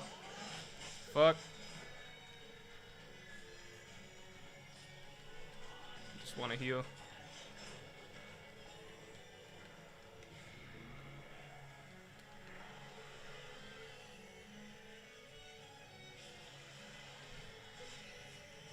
Oh, wait, whoa, whoa, whoa. Do you guys see that? What's happening?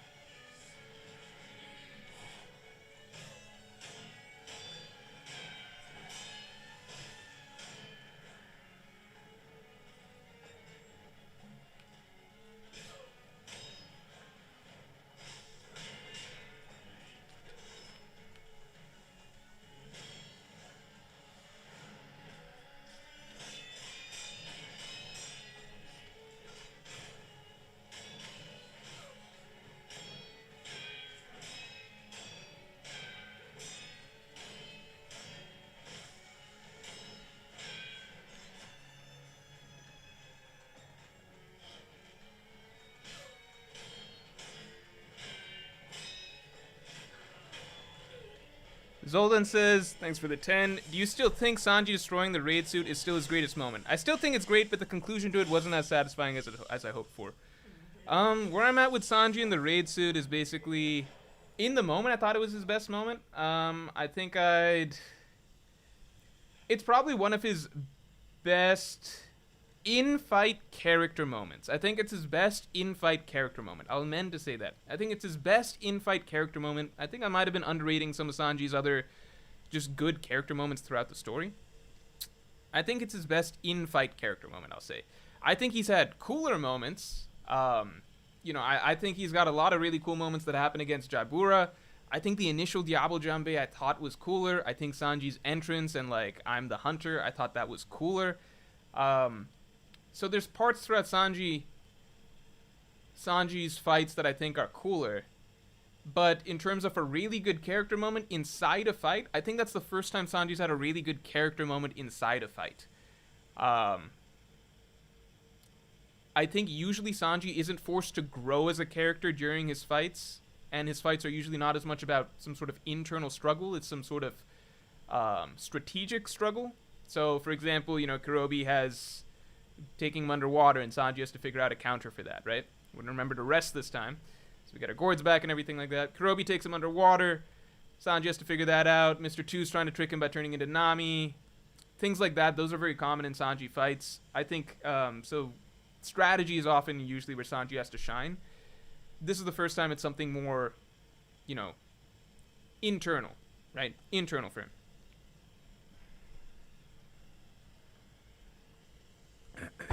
Deku Cien says making movies for silent protagonists is hard. Yeah, I guess so. I would agree with that. I just dread seeing a Zelda story where Link is just, isekai, dropped in from the outside world. I would really hate to see that. Because, honestly, Ocarina of Time is a phenomenal story. It's a phenomenal story just in terms of concept. It is an amazing coming-of-age story. It is probably, in terms of Hero's Quest, it is just conceptually really, really, really, really brilliant, in my opinion. Obviously, in terms of nuanced character writing and everything like that, it doesn't have that much because it's a basic N64 game from, 20 years ago, more 25 years ago. But in terms of just the concept of the adventure that he goes through, I think that it's really, really good. All right, let's do Genichiro.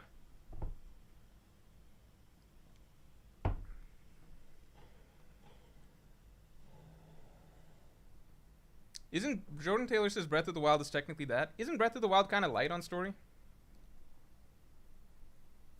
I don't think how in depth the character.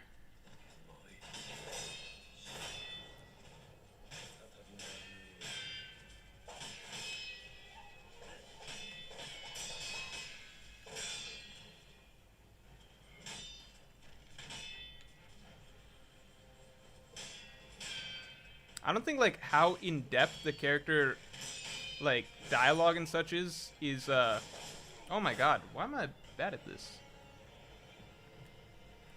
All right, let me see if I can just do this better.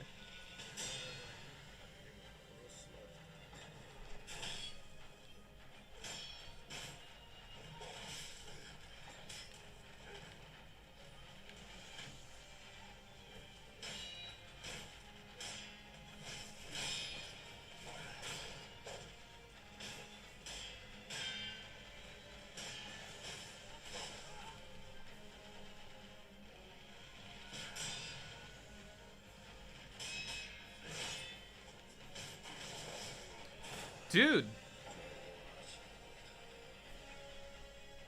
Okay, let me take a moment. Let me do normal Genichiro real quick. Or let me do him outside the gauntlet real quick. Because Genichiro himself is not hard.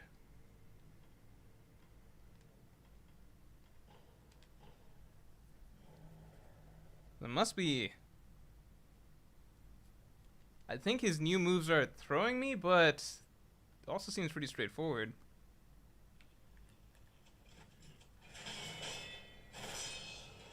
Am I not blocking that or something?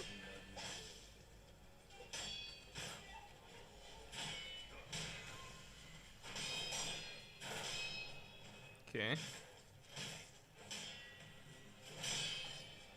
And that's that.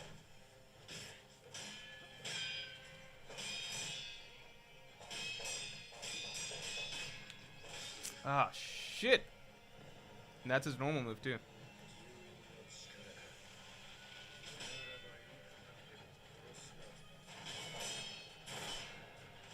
So that move I miss consistently for some reason.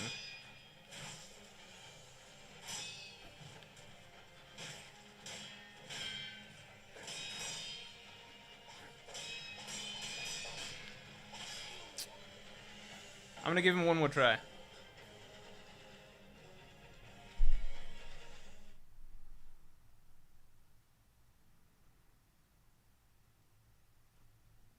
Wait, let me make sure I'm not crazy. Let me play normal Genichiro first. The one I know.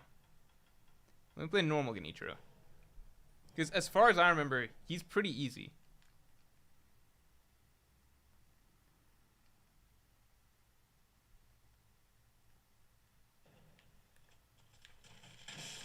Oh my god, I say that.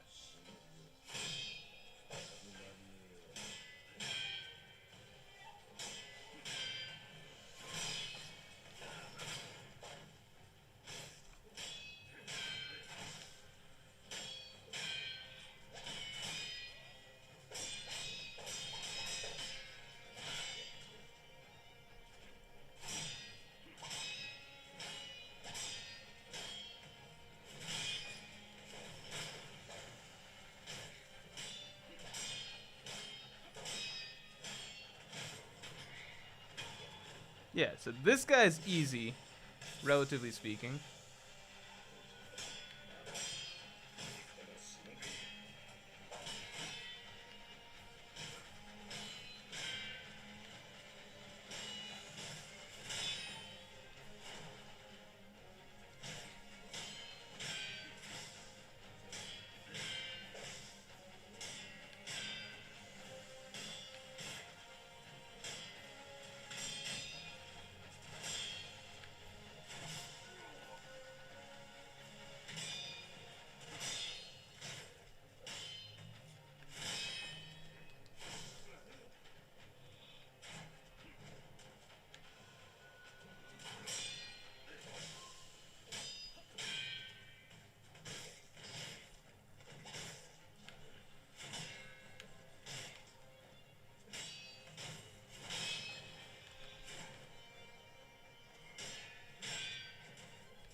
Okay.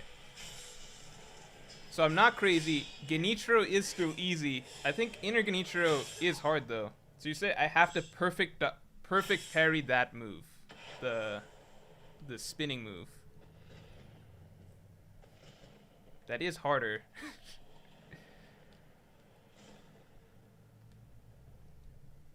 Okay, but let's try it. Let's try it.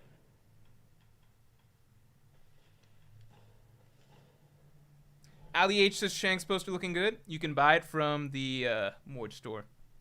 Jordan Taylor says, I like how Morj's stressed face is blank.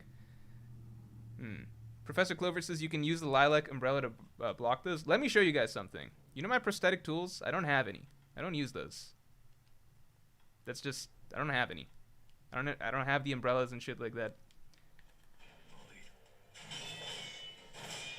Okay, so I did not perfect block that.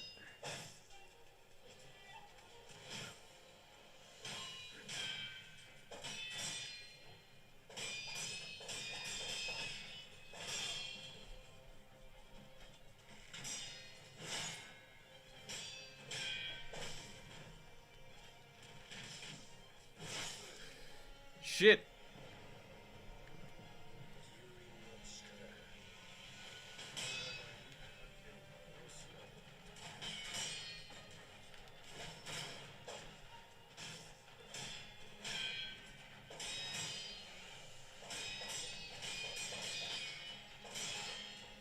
You know, I used to think that's his hardest move, but now I'm like, well, at least that one's familiar. It's like, I'll take that over the new shit.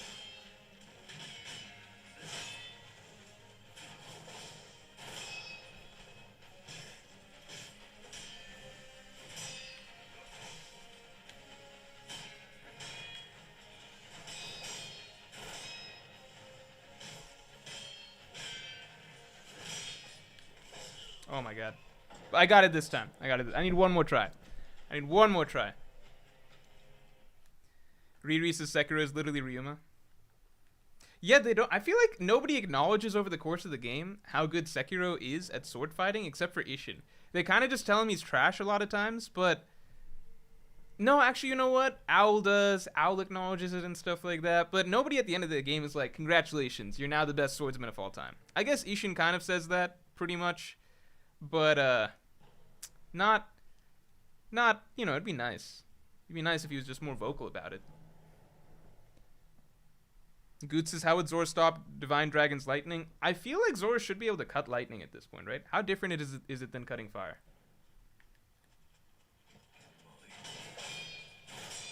Am I really still missing that? I feel like I'm hitting it.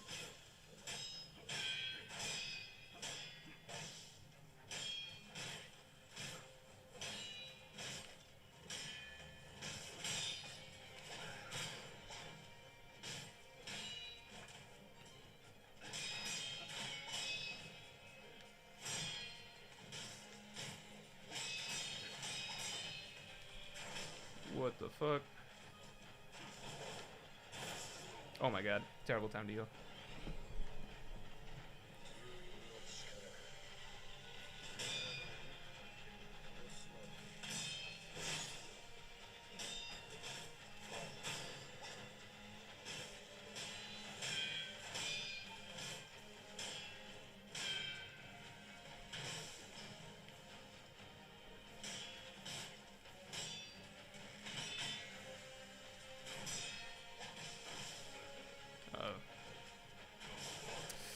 One more try. One more try. One more try.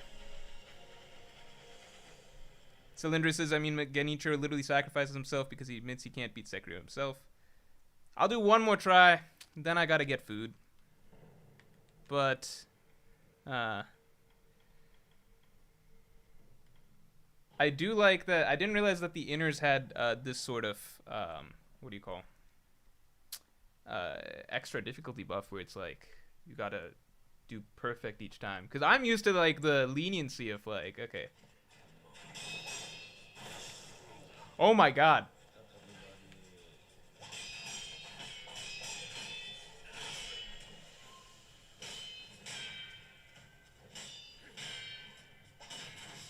Okay, we're gonna not do this. No. That didn't count. We'll do one more. One more.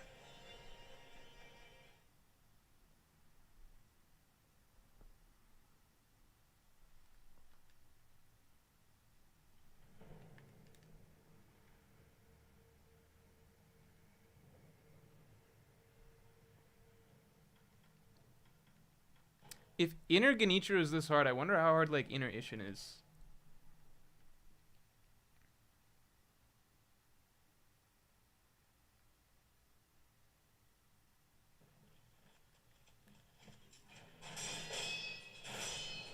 Alright, we're getting it.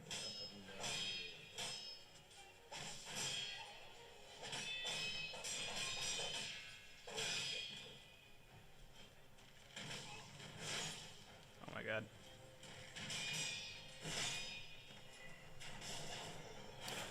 Really catches you with that.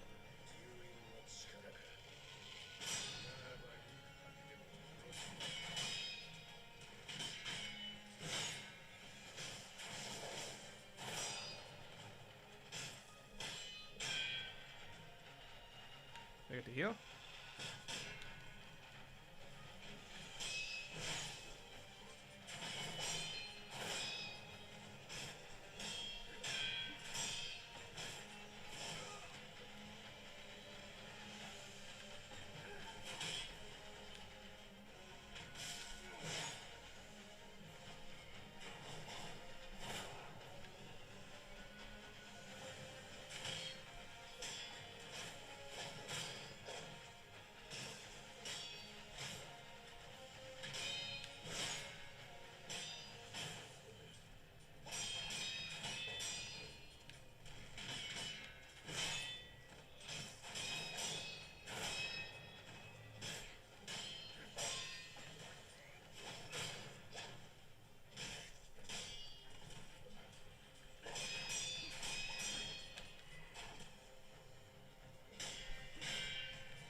This is nuts. So he changes things up even in the middle of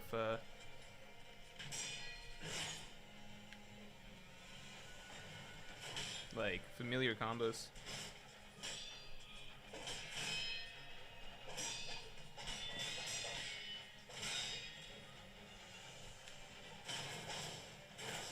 Oh, I thought I had him too.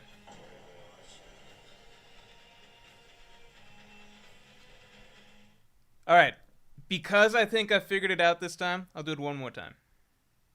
Because I feel like I figured it out this time. But inner Genichiro is way harder.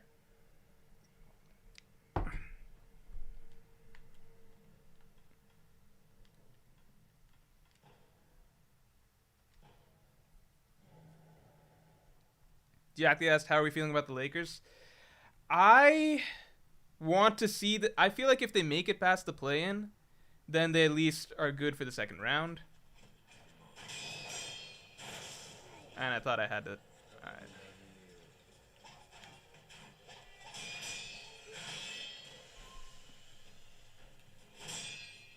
Like, let's see him make the make it past the play-in.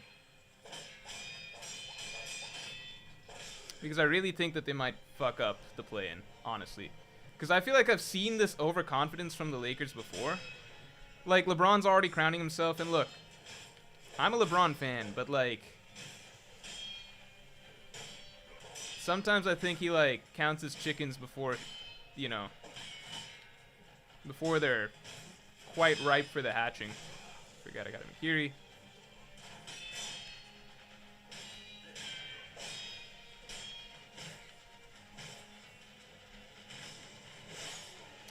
That doesn't count. You should try the Resurrection mod. Dude, I can't even beat Inner Genichiro right now. Forget a mod.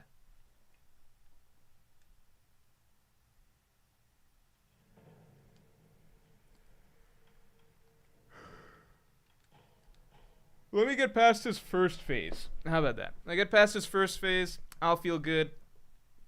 I think one of the other things is I don't know when I have windows to heal, because he kind of chases you more than normal Genichiro.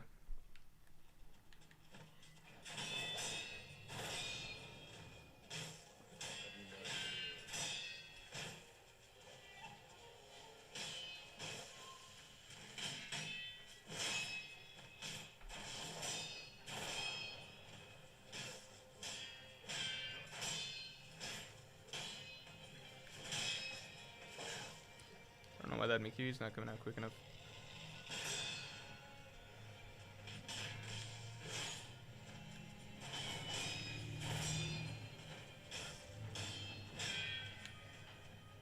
I can heal? Alright.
Did you see that? I blocked based off of pure instinct, some might say.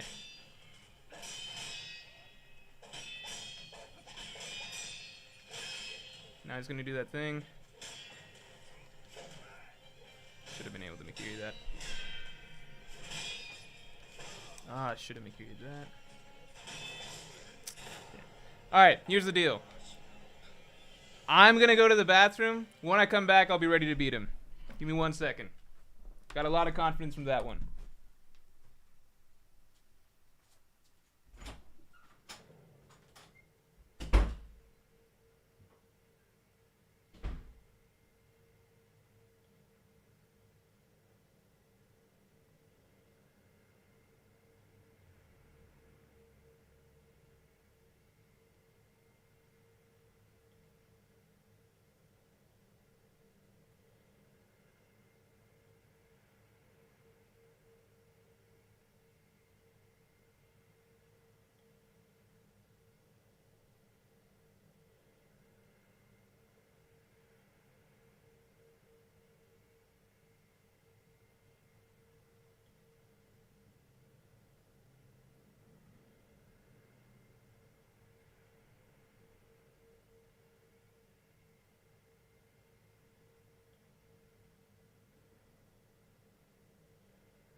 Alright, here we go. Maximum focus, one take.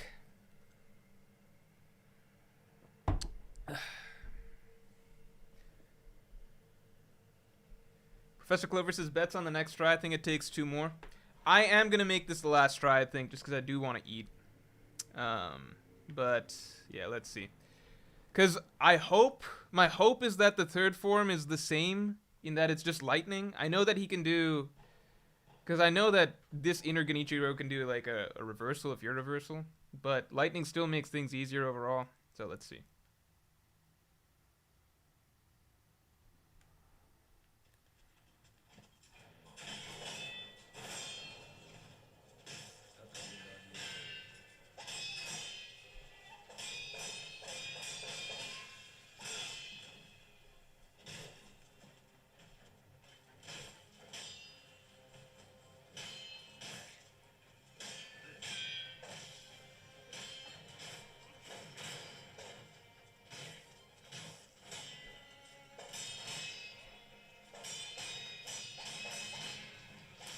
Fuck. I should never mess that up because that one's the easy one.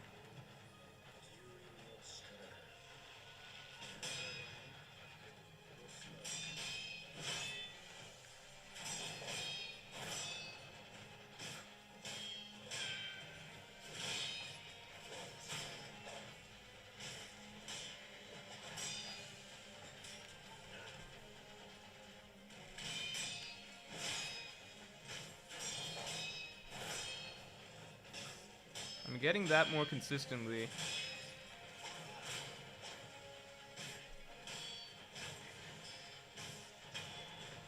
Wait, you know what? I should change to... I should do double Ichimonji instead. I think that'll be better. Also, why is this here? Also, fuck it. Well, nah, actually, whatever. Divine Grass is a bit much. I feel like I should be able to beat him without Divine Grass.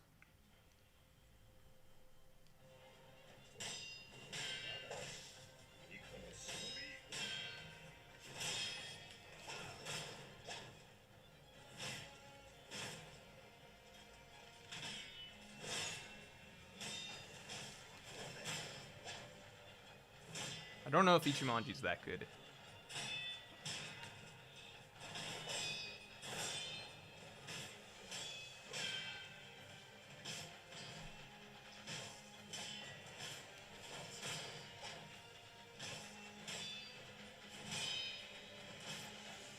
Fuck.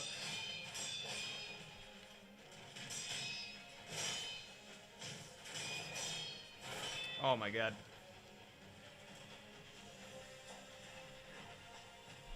No! Leave me alone.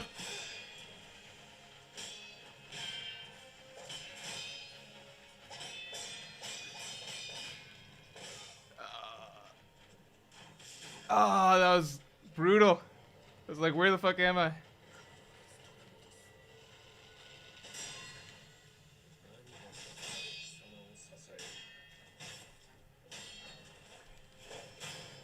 Ichimonji? Nah.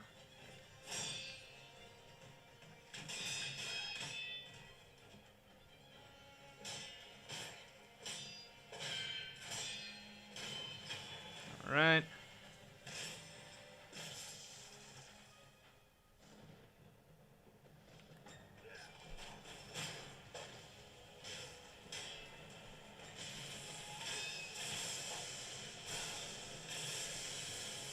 That's actually a little harder than I expected.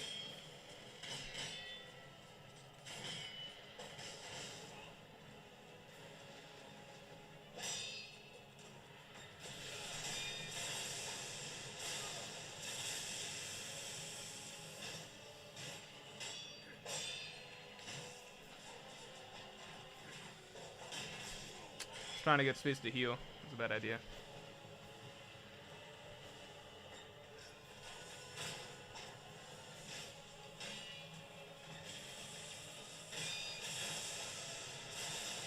Ugh.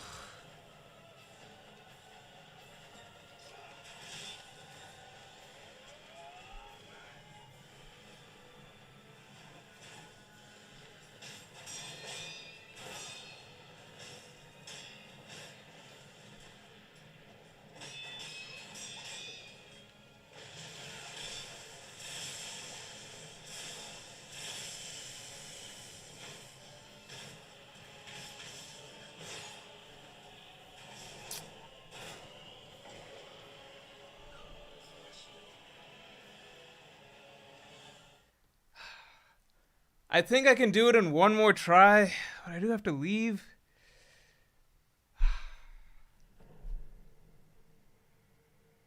I shouldn't have Ichimonji'd there, probably. That was probably a little greedy. I'll do one more try.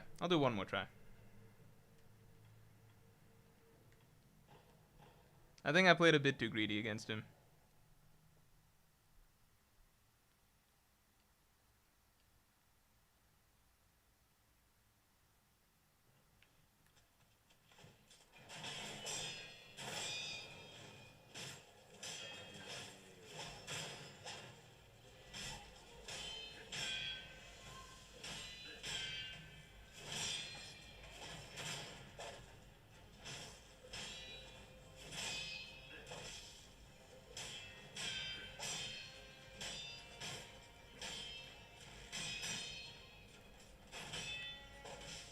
Oh my god, he did that? Alright. That was so stupid. I know he's gonna do that too. It's a terrible time to heal.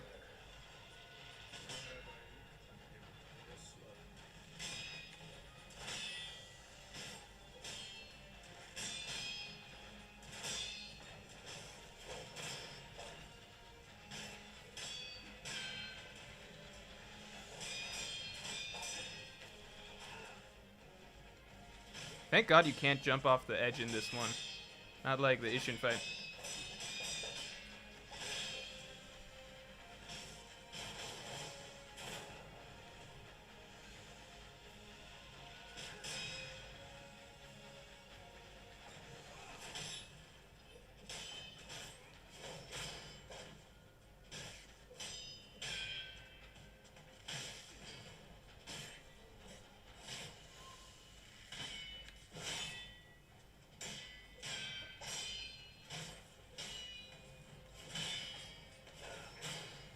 This time I can Ichimonji, I'm pretty sure, yeah. Should I heal? I'll heal.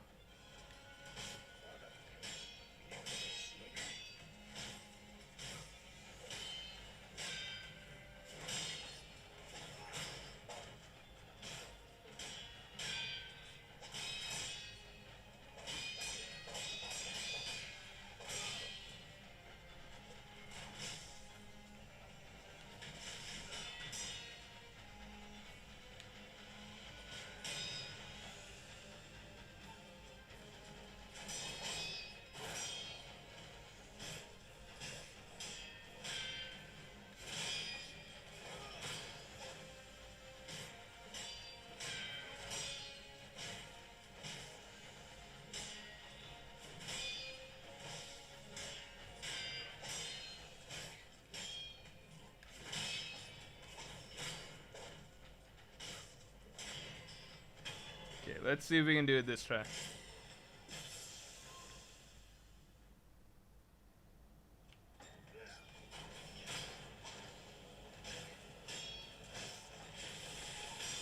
So the tricky thing is that everything freezes up. I think my computer has a hard time processing the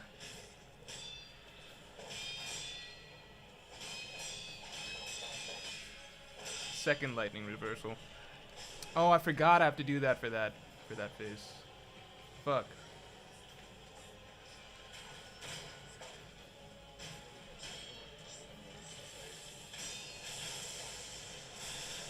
See, it freezes up right there.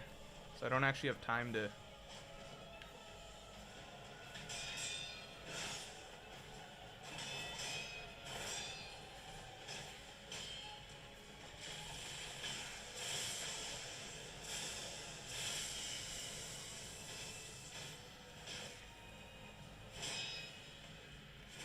That's stupid.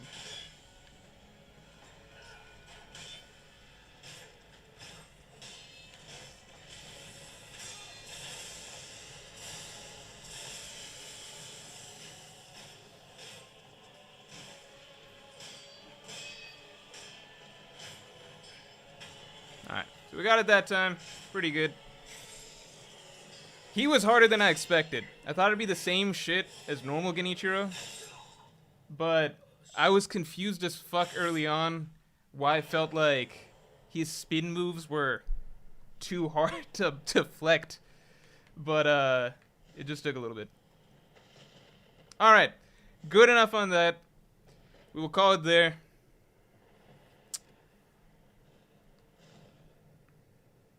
Good place to call the stream.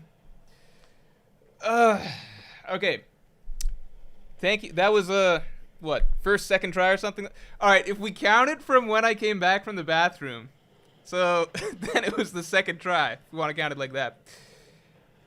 Besides that, what was I thinking? Anyway, this was fun. Clearly a smaller audience than the usual One Piece stuff, but maybe this is stuff that I'll just do on the side occasionally. Maybe not on the usual Monday days. And I think the other thing is, I do want to do the Shura run through. It's just that out of Dark Souls, Sekiro, and Elden Ring,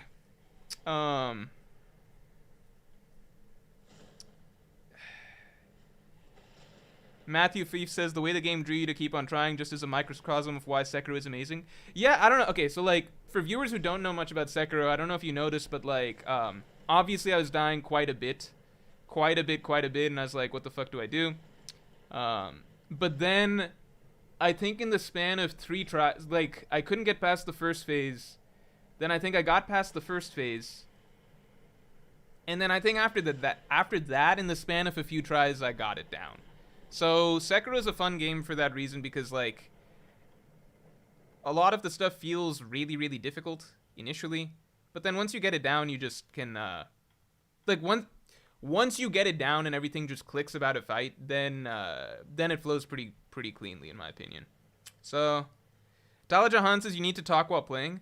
Yeah, I do need to talk while playing. The thing is that like I'm more comfortable doing that with something that I've already beaten, but with Inner Genichiro I was like, well, I just want to win, so I was more just like, let me just play. But I guess I could explain what I'm thinking as I'm playing it. How do I unlock the next one? Inner Isshin. Do I even want to play Inner Isshin? Inner Isshin's hard. I'm not gonna play it right now. Yeah, I need to talk more for views. A chill Shura stream would be nice. Good length for a single stream too. I can't beat the Shura. There's no way I can beat the entire Shura thing in a single stream. It would still be a few streams, because I have to get the Shura ending. You have to do Gyobu, Genichiro. At least that's normal Genichiro, who's very easy, relatively speaking. Gyobu, Genichiro. Corrupted Monk, who might crash the game. Fold and Screen Monkeys, very easy. Guardian Ape, and then the Shura stuff. So it would take a while. Zombie says Sekiro is really about getting into the groove. Yeah. But when you're in the groove and you're playing well in Sekiro, it feels really good. The last thing I'll say is, yeah, Elden Ring. I'm just not gonna do that on stream because it seems like such a good game. It's not one that I'd want to force myself to be entertaining people while playing. I could do a replay of Dark Souls or Dark Souls 3, because I've beaten those already on New Game Plus. That could be fun. Loud Waffle says nobody can do it out of nowhere. Listen, you go to the Sekiro subreddit, you get all sorts of people who just say random shit, who are like, oh, I accidentally beat Isshin on my first try. Lol, don't even know how I did it. I'm like, I get it. Maybe somebody just through random chance is able to do it first try, but I have my doubts. I really have my doubts for a lot of these. Kling Papa says, sure you can, you just need to get to out. Dude, it still takes a bit. Goomba Boomba says, no, you can finish it quick because you know the boss is in the way there. I'm going to say right now, one, it'd be New Game Plus, so it'd be a little bit harder regardless. I think that there's some random shit that would potentially take... I don't have a lot of confidence if I have to play the Chained Ogre again, how long that would take. I don't think it would take like a ton of time, but the Chained Ogre was always just tricky. I have to get past the Chained Ogre. Gilbu is fine. Chained Ogre. Gilbu is fine. Genichiro will be fine. Genichiro will be fine. For people who are just tuning in and were like, Morj, you took a long while with Genichiro. For the record, that was Inner Genichiro. It was significantly harder, at least in my opinion. I beat Genichiro in one take on this stream in the first attempt, just to confirm that he's not anywhere close to as difficult as Inner Genichiro, who I found a lot harder.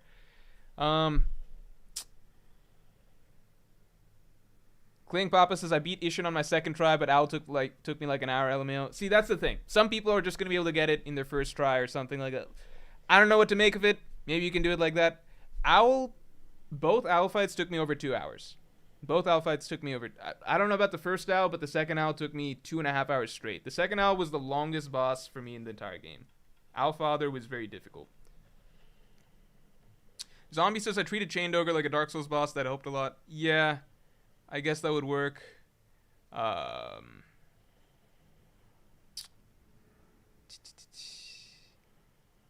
Ender Ainami says just title the next stream something like Sekiro and One Piece discussion next time while talking more.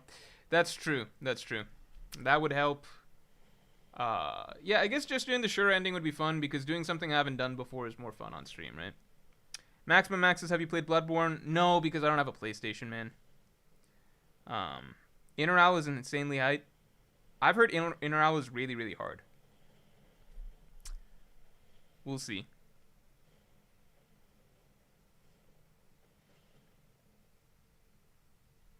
I'll see about, what do you call? I'll see about doing some Shura streams, maybe. I think break weeks would be good because we don't have much to talk about on break weeks. All right, guys. Thanks for tuning in, and I will talk to you all later. All right.